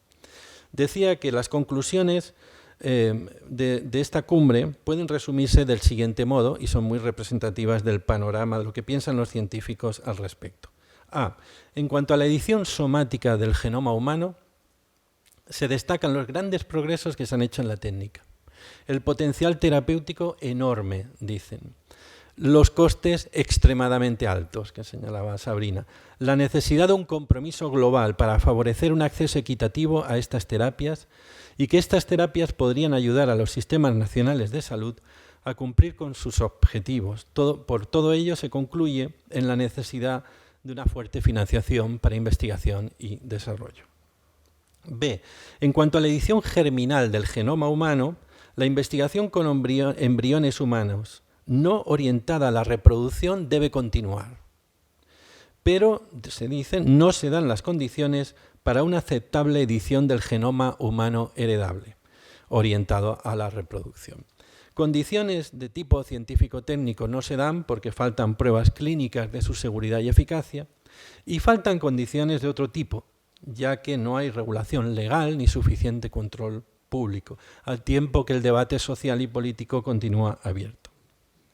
Pues bien, a mi juicio, cuando se resuelvan los problemas de seguridad en el nivel científico y técnico con respecto a la edición genética de seres humanos en línea germinal, cabría aplicar un principio de paternalismo justificado, dada la imposibilidad total de los futuros seres para consentir sobre las intervenciones en su genoma.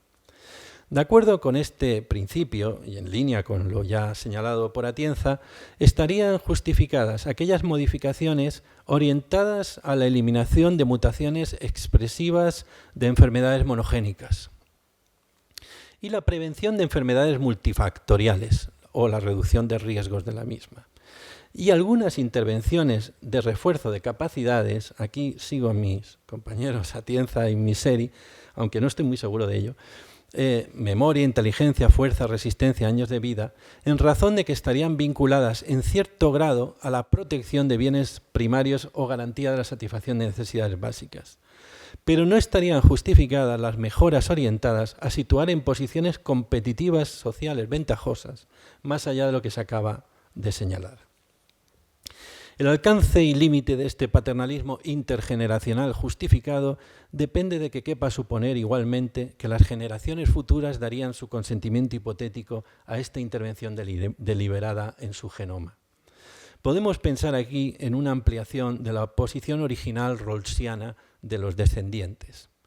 El punto estaría en que, dada la calamidad que supondría el dejar librado a un mercado genético no regulado la edición de seres humanos, y dados los graves perjuicios que se seguirían igualmente de renunciar a los beneficios de la misma, lo razonable sería asegurarse un derecho a la salud que garantizase un acceso universal y gratuito a CRISPR con los objetivos señalados. Esta modesta propuesta debe enfrentar algunos escollos, que deberían ser mejor aclarados y que aquí solo dejo enunciados, algunos entre ellos. Primero, dilucidar el concepto de enfermedad, base de la noción de tratamiento y que estaría en el núcleo de lo permisible. Para ello es necesario manejar una concepción biomédica de enfermedad. Segundo, vinculado a lo anterior, es necesario superar el constructivismo social en esta materia. Algunas de las apelaciones de la regulación a la protección de la diversidad pueden entenderse de modo que hacen imposible la universalización de los beneficios de la edición genética. Tercero, construir una doctrina jurídica de la responsabilidad que se ajuste a la generación de linajes humanos. Y 4, evitar escaladas competitivas de mejoras basadas en una concepción injustificadamente amplia de necesidades básicas. Permítanme que termine recordando un viejo adagio latino de Hermogeniano, que reza así: Hominum causa omne jus constitutum sit. Esto es, todo el derecho se constituye por la causa del hombre. Y por ello, en conclusión, ningún derecho razonable puede conspirar contra la humanidad. Muchas gracias. Tienen la palabra los participantes en la mesa si queréis señalar algo en primer lugar y si no... Yo sí, pero... Mi primera pregunta es para Sabrina. No sé, Macario, las hago las dos a la vez y es una también para Francis. La pregunta es con respecto, me sorprendió mucho lo de los costes, ¿no?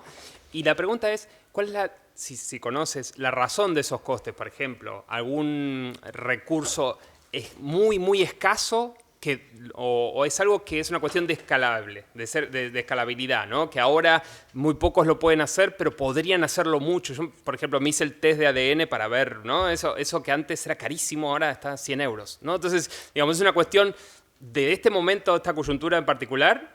Y la otra pregunta para Wolf era... tú nos decías, ¿no?, que había que la vida que contaba o que había que tener en cuenta era la de la persona. Y pensaba mucho en Singer. ¿Cómo es tu concepción de la persona y especialmente el de los casos marginales, ¿no? Estos seres humanos en situaciones que algunos consideran que no es una vida digna. Esas son mis preguntas. Gracias.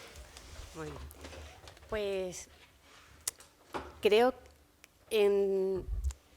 que sí, que es una cuestión del momento. Hacer edición genética con CRISPR es muy barato y esa es una de las razones principales por las que se utiliza CRISPR prácticamente en todos los laboratorios de biología actualmente, porque es una herramienta barata, simple, fácil de utilizar.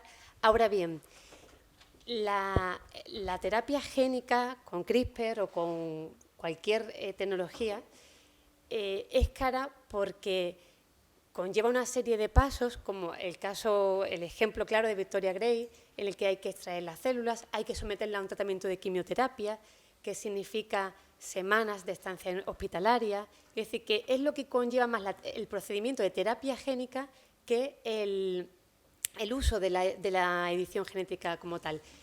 También hay que tener en cuenta que esto actualmente lo hacen muy pocas empresas biotecnológicas o farmacéuticas, y que yo seguro que en muy poco tiempo veremos cómo esto lo hacen muchas más y se abarata muchísimo.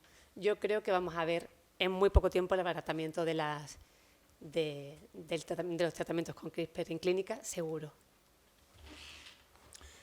Bien, el problema de los casos llamados marginales por Singer es dentro de la concepción puramente consecuencialista de la ética en particular, y el concepto de persona que yo he tocado es puramente kantiano, o sea, no es una ética consecuencialista, sino deontológica. Bien, primer aspecto de la respuesta. La otra cosa, para ser un poco más concreto, no, porque la consideración de casos marginales lleva a Singer a defender la idea que, por ejemplo, un perro en buena salud tiene más valor que un abuelo como yo, un poco malito. Bon. Pero es puramente un raciocinio que no tiene nada que ver con la idea de la humanidad como comunidad moral. O sea, entonces yo no voy a decir que no hay problemas dentro de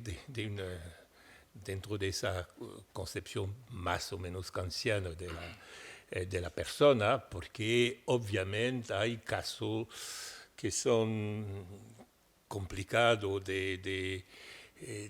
¿cómo se llaman las personas, por ejemplo, que son totalmente dependientes, etc. Bueno, eso no voy a decir, pero lo que podemos decir es que una persona que, un ser humano que es, vamos a decir, hijo o hija de seres humanos, ya debemos considerarlo como una persona, o sea, mismo que de hecho no tiene todas las capacidades que atribuimos normalmente a una persona. Pero no diría que no hay problemas concretos. No sé si en el público hay alguien que quiera hacer alguna pregunta. Yo tengo repreguntas. Entonces, a la profesora Sabrina.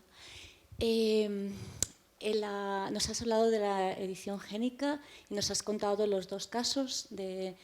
Y la pregunta que quería hacer era en relación con los efectos secundarios de estas intervenciones, si se han detectado ya o si todavía es demasiado pronto o si esto es como lo más limpio del mundo y entonces esa intervención te da, digamos, paso a una vida totalmente sana, al menos en relación con esa enfermedad inicial. Gracias.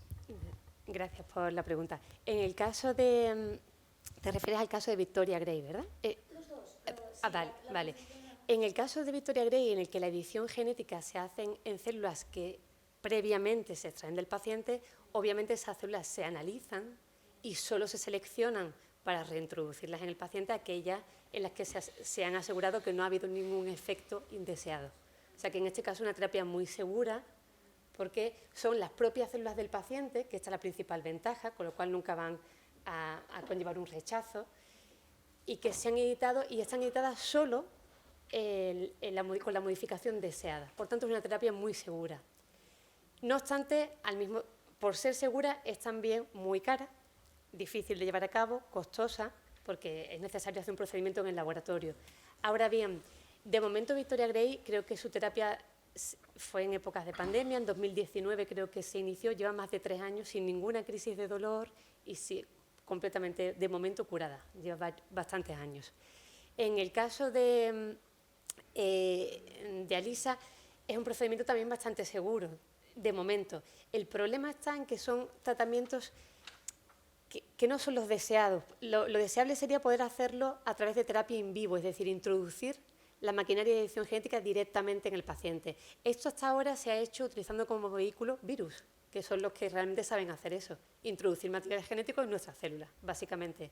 Problema, que es muy difícil controlar efectos secundarios, y en esos casos sí que han aparecido muchos efectos secundarios. De hecho, la primera terapia que causó una muerte debida al uso de la terapia génica se demostró fue en 1999, paralizó toda la terapia génica, fue en Estados Unidos, y fue precisamente por una respuesta inmune derivada del uso de un virus como vehículo. Con lo cual, ¿tienen efectos o pueden tener efectos adversos? Sí, los han tenido y los siguen teniendo. De ahí que solo se utilice en casos en los que las terapias convencionales no funcionan.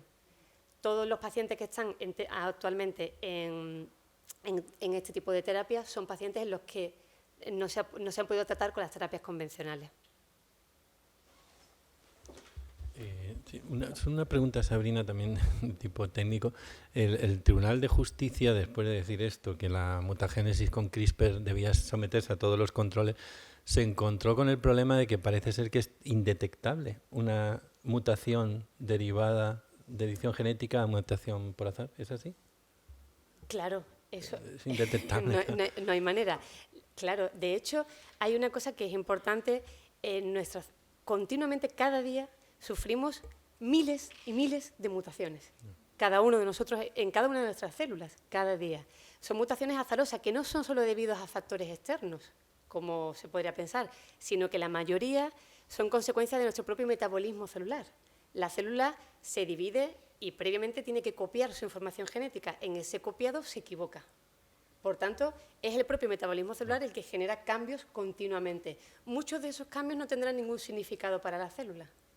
En cambio, muchos otros tendrán una repercusión negativa, una repercusión a nivel fenotípica. Aquellos cambios y ahí está el problema, cuyo significado no se conocen, que son muchos, son los que pueden pasar desapercibidos, pero a priori la idea es, se hace la terapia génica y se comprueba que no ha habido ningún cambio respecto a las células antes de la terapia, solo el cambio deseado. Claro, pero eso lo sabe quién lo ha hecho, no el controlador, el regulador. Si no hay una declaración previa... Claro. Bueno, eso se tiene que demostrar con pruebas, con análisis genéticos, no hay otra manera. La secuencia era esta y tras la modificación se ha modificado lo que se pretendía, lo que se buscaba y el resto sigue teniendo la misma secuencia que original. Se tienen que seleccionar las células que se han editado correctamente y esas son las que luego se reintroducirán en el paciente.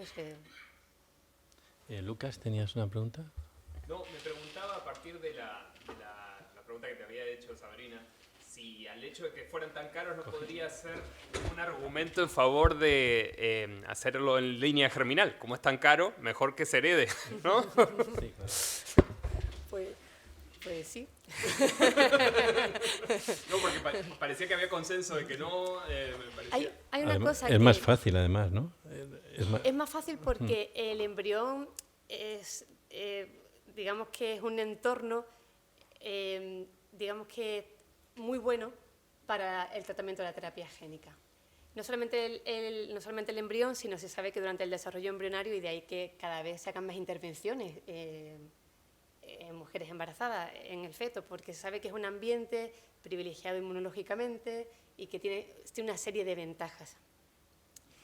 Hay una cosa que no tiene nada que ver con la pregunta, pero que sí que me gustaría aclarar, porque cuando nosotros enseñamos genética mendeliana, un gen, un rasgo, un gen carácter, lo cierto es que en seres humanos eso realmente solo es aplicable a las enfermedades genéticas.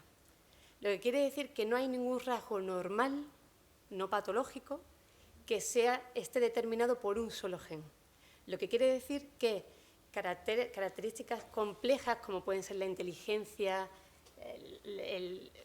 la altura o cualquier comportamiento no está determinado por un único gen, sino por muchos genes, la mayoría de los cuales no se conocen y por factores externos ambientales. Con lo cual, desde un punto de vista técnico, desde el conocimiento actual, no es posible creer que se puede mejorar un rasgo como puede ser la inteligencia, porque no se sabría sobre qué gen actuar. Yo creo que eso es importante porque se está partiendo de la base que técnicamente que hay conocimiento para que eso se pueda hacer y lo cierto es que actualmente no disponemos de ese conocimiento. Se podrá mejorar un pequeño porcentaje, pero en ningún caso hacer una mejora como si se puede hacer revirtiendo una mutación que genera una enfermedad y en la que hay una correlación clara entre tener la variante genética y tener o desarrollar la enfermedad. Había leído que Steven Su, creo que está trabajando en una mejora de entre 5 y 10 puntos en el coeficiente intelectual. Tú eres el moderador, modérame porque todo lo que no me moderé en el... Sí. Manuel Atienza, por favor. Porque tengo otra para... Yo quería hacer una pregunta, o quizás dos preguntas a los cuatro, que es lo siguiente. Que tú has dicho que Europa tiene la política más restrictiva desde el punto de vista del manejo de estas tecnologías en el campo de la genética y también en el campo de la inteligencia artificial, que son, digamos, los dos grandes factores que están cambiando el mundo. La doble pregunta es, primero, ¿por qué es así? Y segundo, ¿qué consecuencias va a tener o puede tener?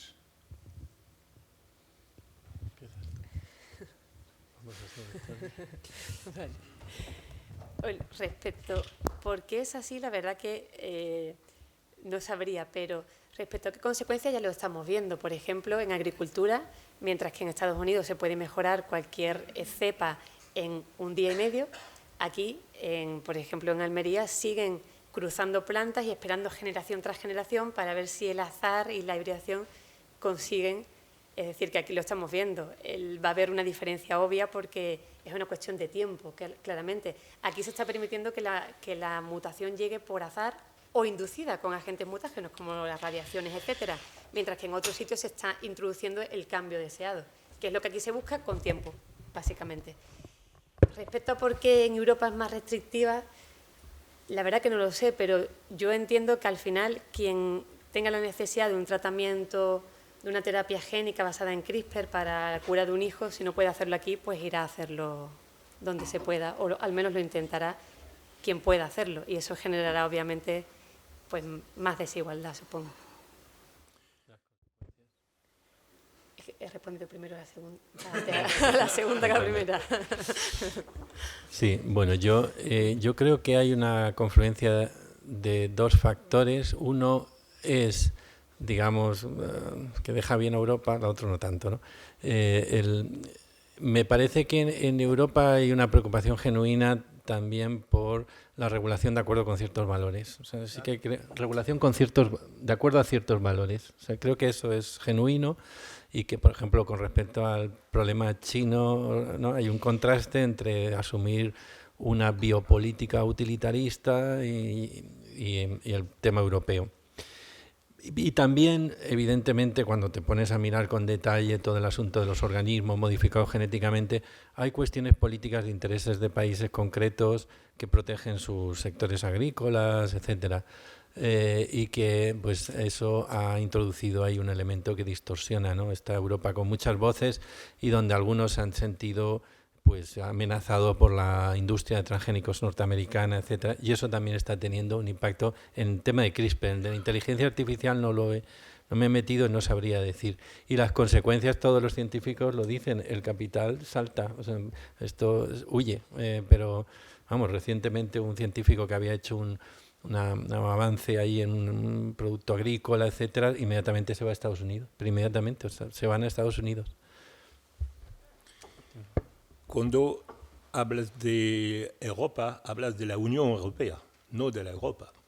Bien, entonces la Unión Europea es la única comunidad política postnacional que se basa únicamente en los derechos humanos en general, desde el inicio de la construcción, y no sobre normas de una comunidad dada. Por eso está produciendo normas que pretenden a la universalidad. Es la única comunidad política del mundo que pretende producir, que sea al mismo tiempo política y que pretende producir normas con el objetivo de universalidad. Puede ser una parte de la respuesta, ¿no?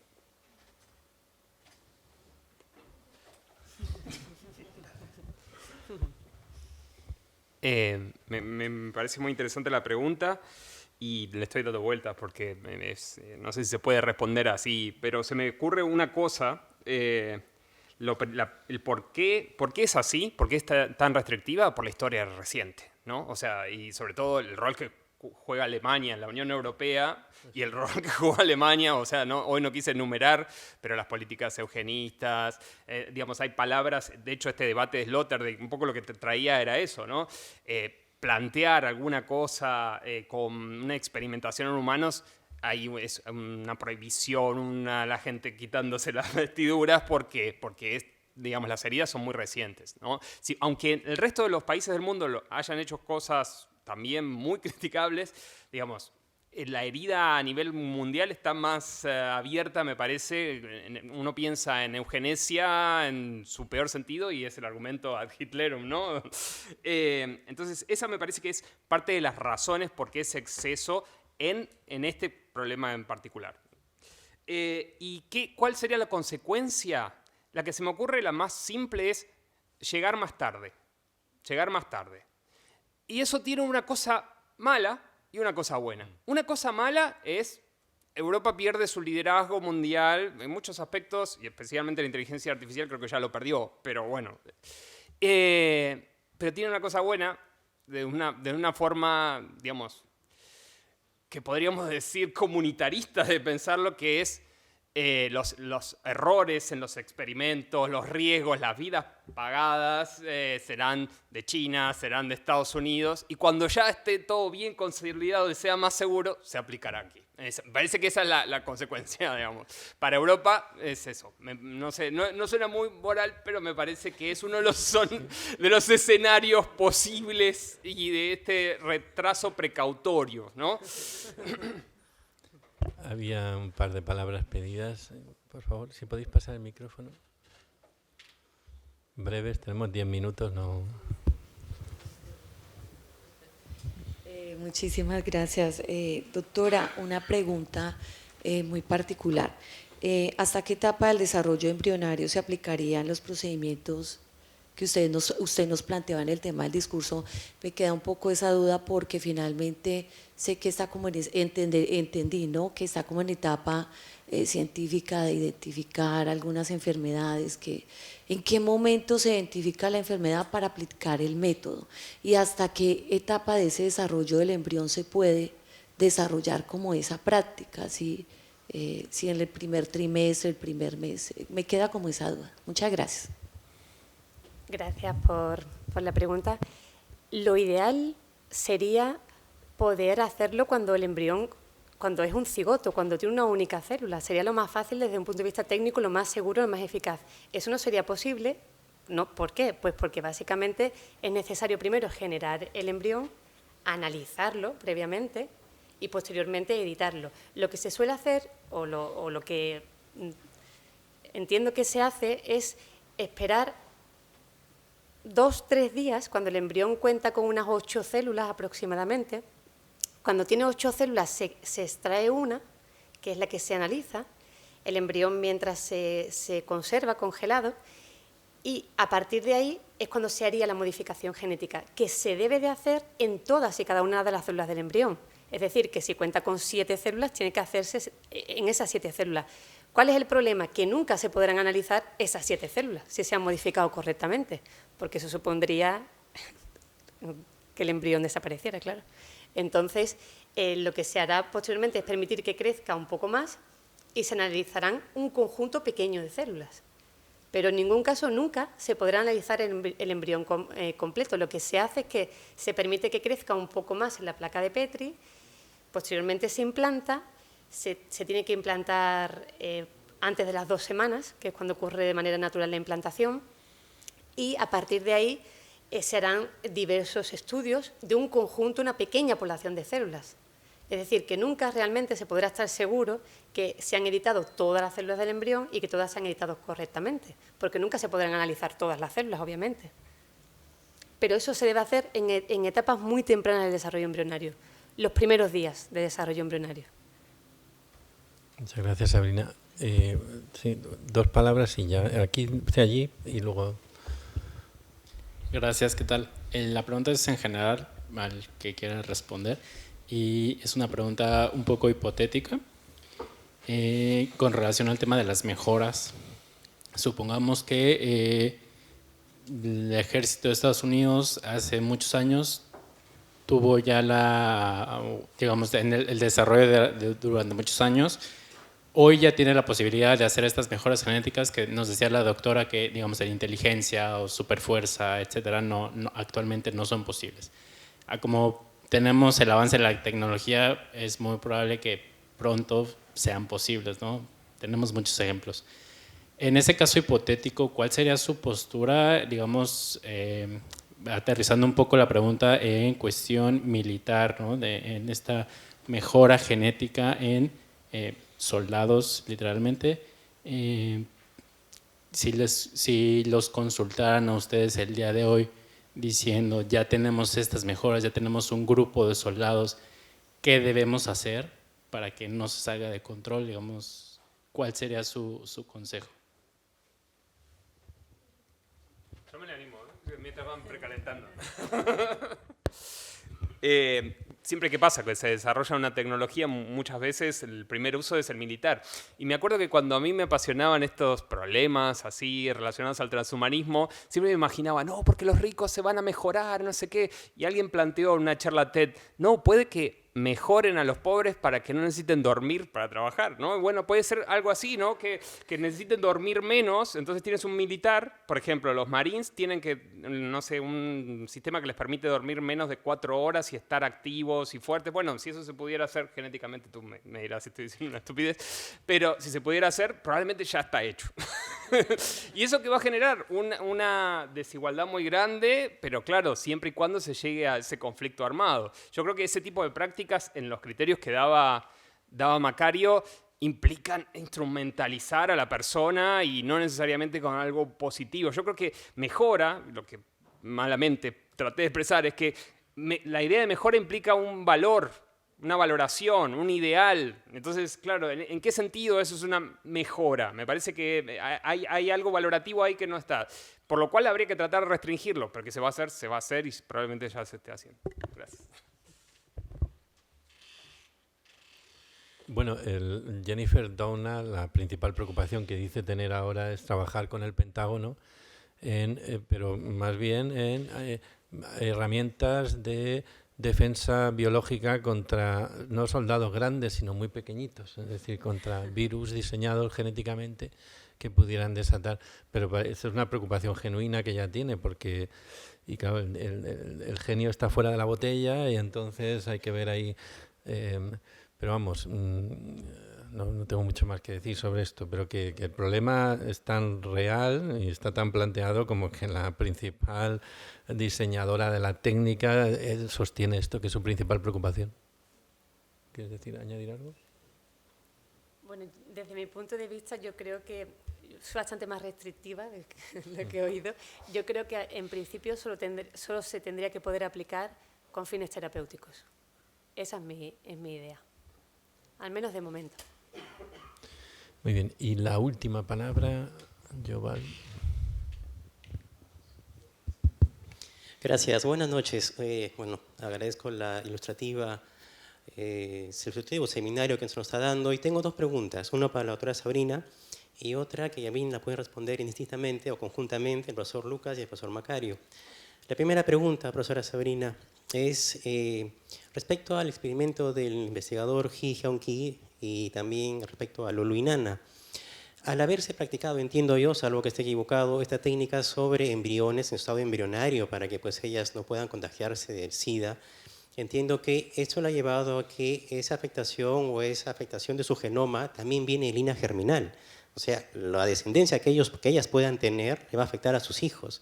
Y si es así, quisiera que me confirme si es que efectivamente es en línea germinal y si es que fuera así también actualmente, ¿cuál es el control que se le está dando a estas dos niñas? Porque ya para la fecha deberían tener aproximadamente 4 años, si no me equivoco. ¿No? Esa es una pregunta para la doctora. Y la que quiero que, bueno, tal vez me la puedan responder los profesores. ¿Qué legislación conviene más en este estado de cosas de la edición genética?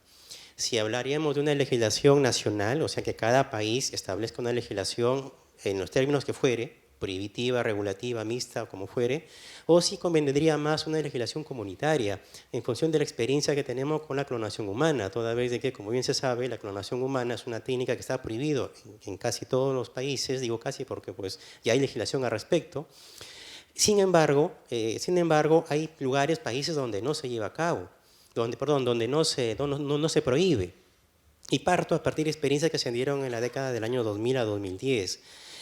Surgieron experimentos a partir de diciembre del año 2002, por ejemplo, con la secta, bueno, digo secta porque así le decían en Perú, de los raelianos, que anunciaron el nacimiento de Eva, precisamente le llamaron Eva, curiosamente, a esta niña que sería la primera clon humano. Hablamos del 2002, o sea, para la fecha, si fuera cierto, tendría 20 años un clon caminando entre nosotros sin que lo sepamos. ¿Y dónde lo hicieron? En un país donde no dijeron el nombre, pero no estaba prohibida esa práctica de la clonación, a diferencia de Francia, Italia, por ejemplo, donde está prohibido. Y también, posteriormente, un médico chipriota como es Panayotis Savos, que reside en Estados Unidos, también incluso documentó sus experimentos a través de Discovery, de la clonación de embriones humanos, que eran, creo que me parece que eran como 7, de las cuales habían 3 que sí llegaban ya digamos, más exitoso y no se llegó a determinar finalmente qué pasó con esos embriones. Y en Italia, el médico Severino Antinori hacía lo propio, como que hubo una carrera entre quién clonaba primero un ser humano. Entonces, si es que hablamos de regulación nacional, tendríamos que se estaría regulando o prohibiendo en un país en concreto, pero si hablamos de legislación comunitaria, todos los países que han formado parte de una comunidad determinada estarían pues, prohibidos si se han adherido, si han aceptado esa convención, para evitar lo que se denomina pues, paraísos genéticos. Esto es los lugares donde, pues, donde no está regulado y donde se hacen este tipo de prácticas. Gracias. Muy bien, muchas gracias. Gracias. Respecto al procedimiento que se llevó a cabo, que llevó a cabo el investigador chino He Jiankui, el problema no está tanto en el hecho de la modificación que él pretendía llevar a cabo, porque su pretensión era modificar el gen presente en esas niñas para que tuvieran una versión que existe de manera natural y que confiere de forma natural a solo unos pocos individuos del norte de Europa, fundamentalmente, la inmunidad frente al virus del SIDA, con lo cual a priori no era inventarse una nueva variante genética, sino simplemente modificarla para que tuvieran esa variante y fueran inmunes. Lo primero es que no lo consiguió en los 2 embriones, pero eso a priori no tendría por qué tener una repercusión más que pues, no iban a ser realmente inmunes al virus del SIDA. El problema está en que no sabemos si ocurrieron efectos indeseados, es decir, si el sistema que él utilizó no introdujo otras mutaciones en otros puntos del genoma que podrían tener una repercusión negativa. Ese es el problema, que no se sabe. Además, él utilizó una técnica que en ese momento, desde luego, no era lo suficientemente eficaz ni segura como para el uso que él le dio. Por tanto, sobre todo son esos errores indeseados los que pueden comprometer el estado de salud de esas niñas. Respecto a qué conocemos, nada, prácticamente nada.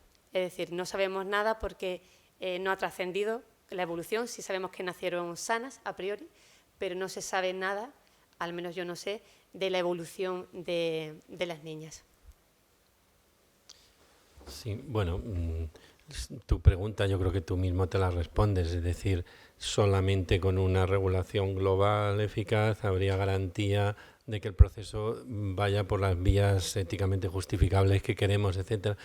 Es verdad que yo he revisado un poco el asunto de las legislaciones nacionales. En cuanto a edición en línea germinal, existe una prohibición universal. O sea, todos los países lo han prohibido. Algún país aparece, digamos, estado fallido, que no se sabe. Pero sí, vamos, solamente... Yo lo trataría el asunto un poco como se trató lo de las armas nucleares, ¿no? Con fuertes protocolos de control y tal, algo parecido, algo parecido. No sé si queréis añadir algo más, ¿no? Bueno, pues queda claro que por el momento, para el mejoramiento, el diálogo y la discusión racional es necesaria, ¿no? Con lo cual pienso que el seminario puede haber sido de utilidad. Muchísimas gracias a todos por vuestra asistencia.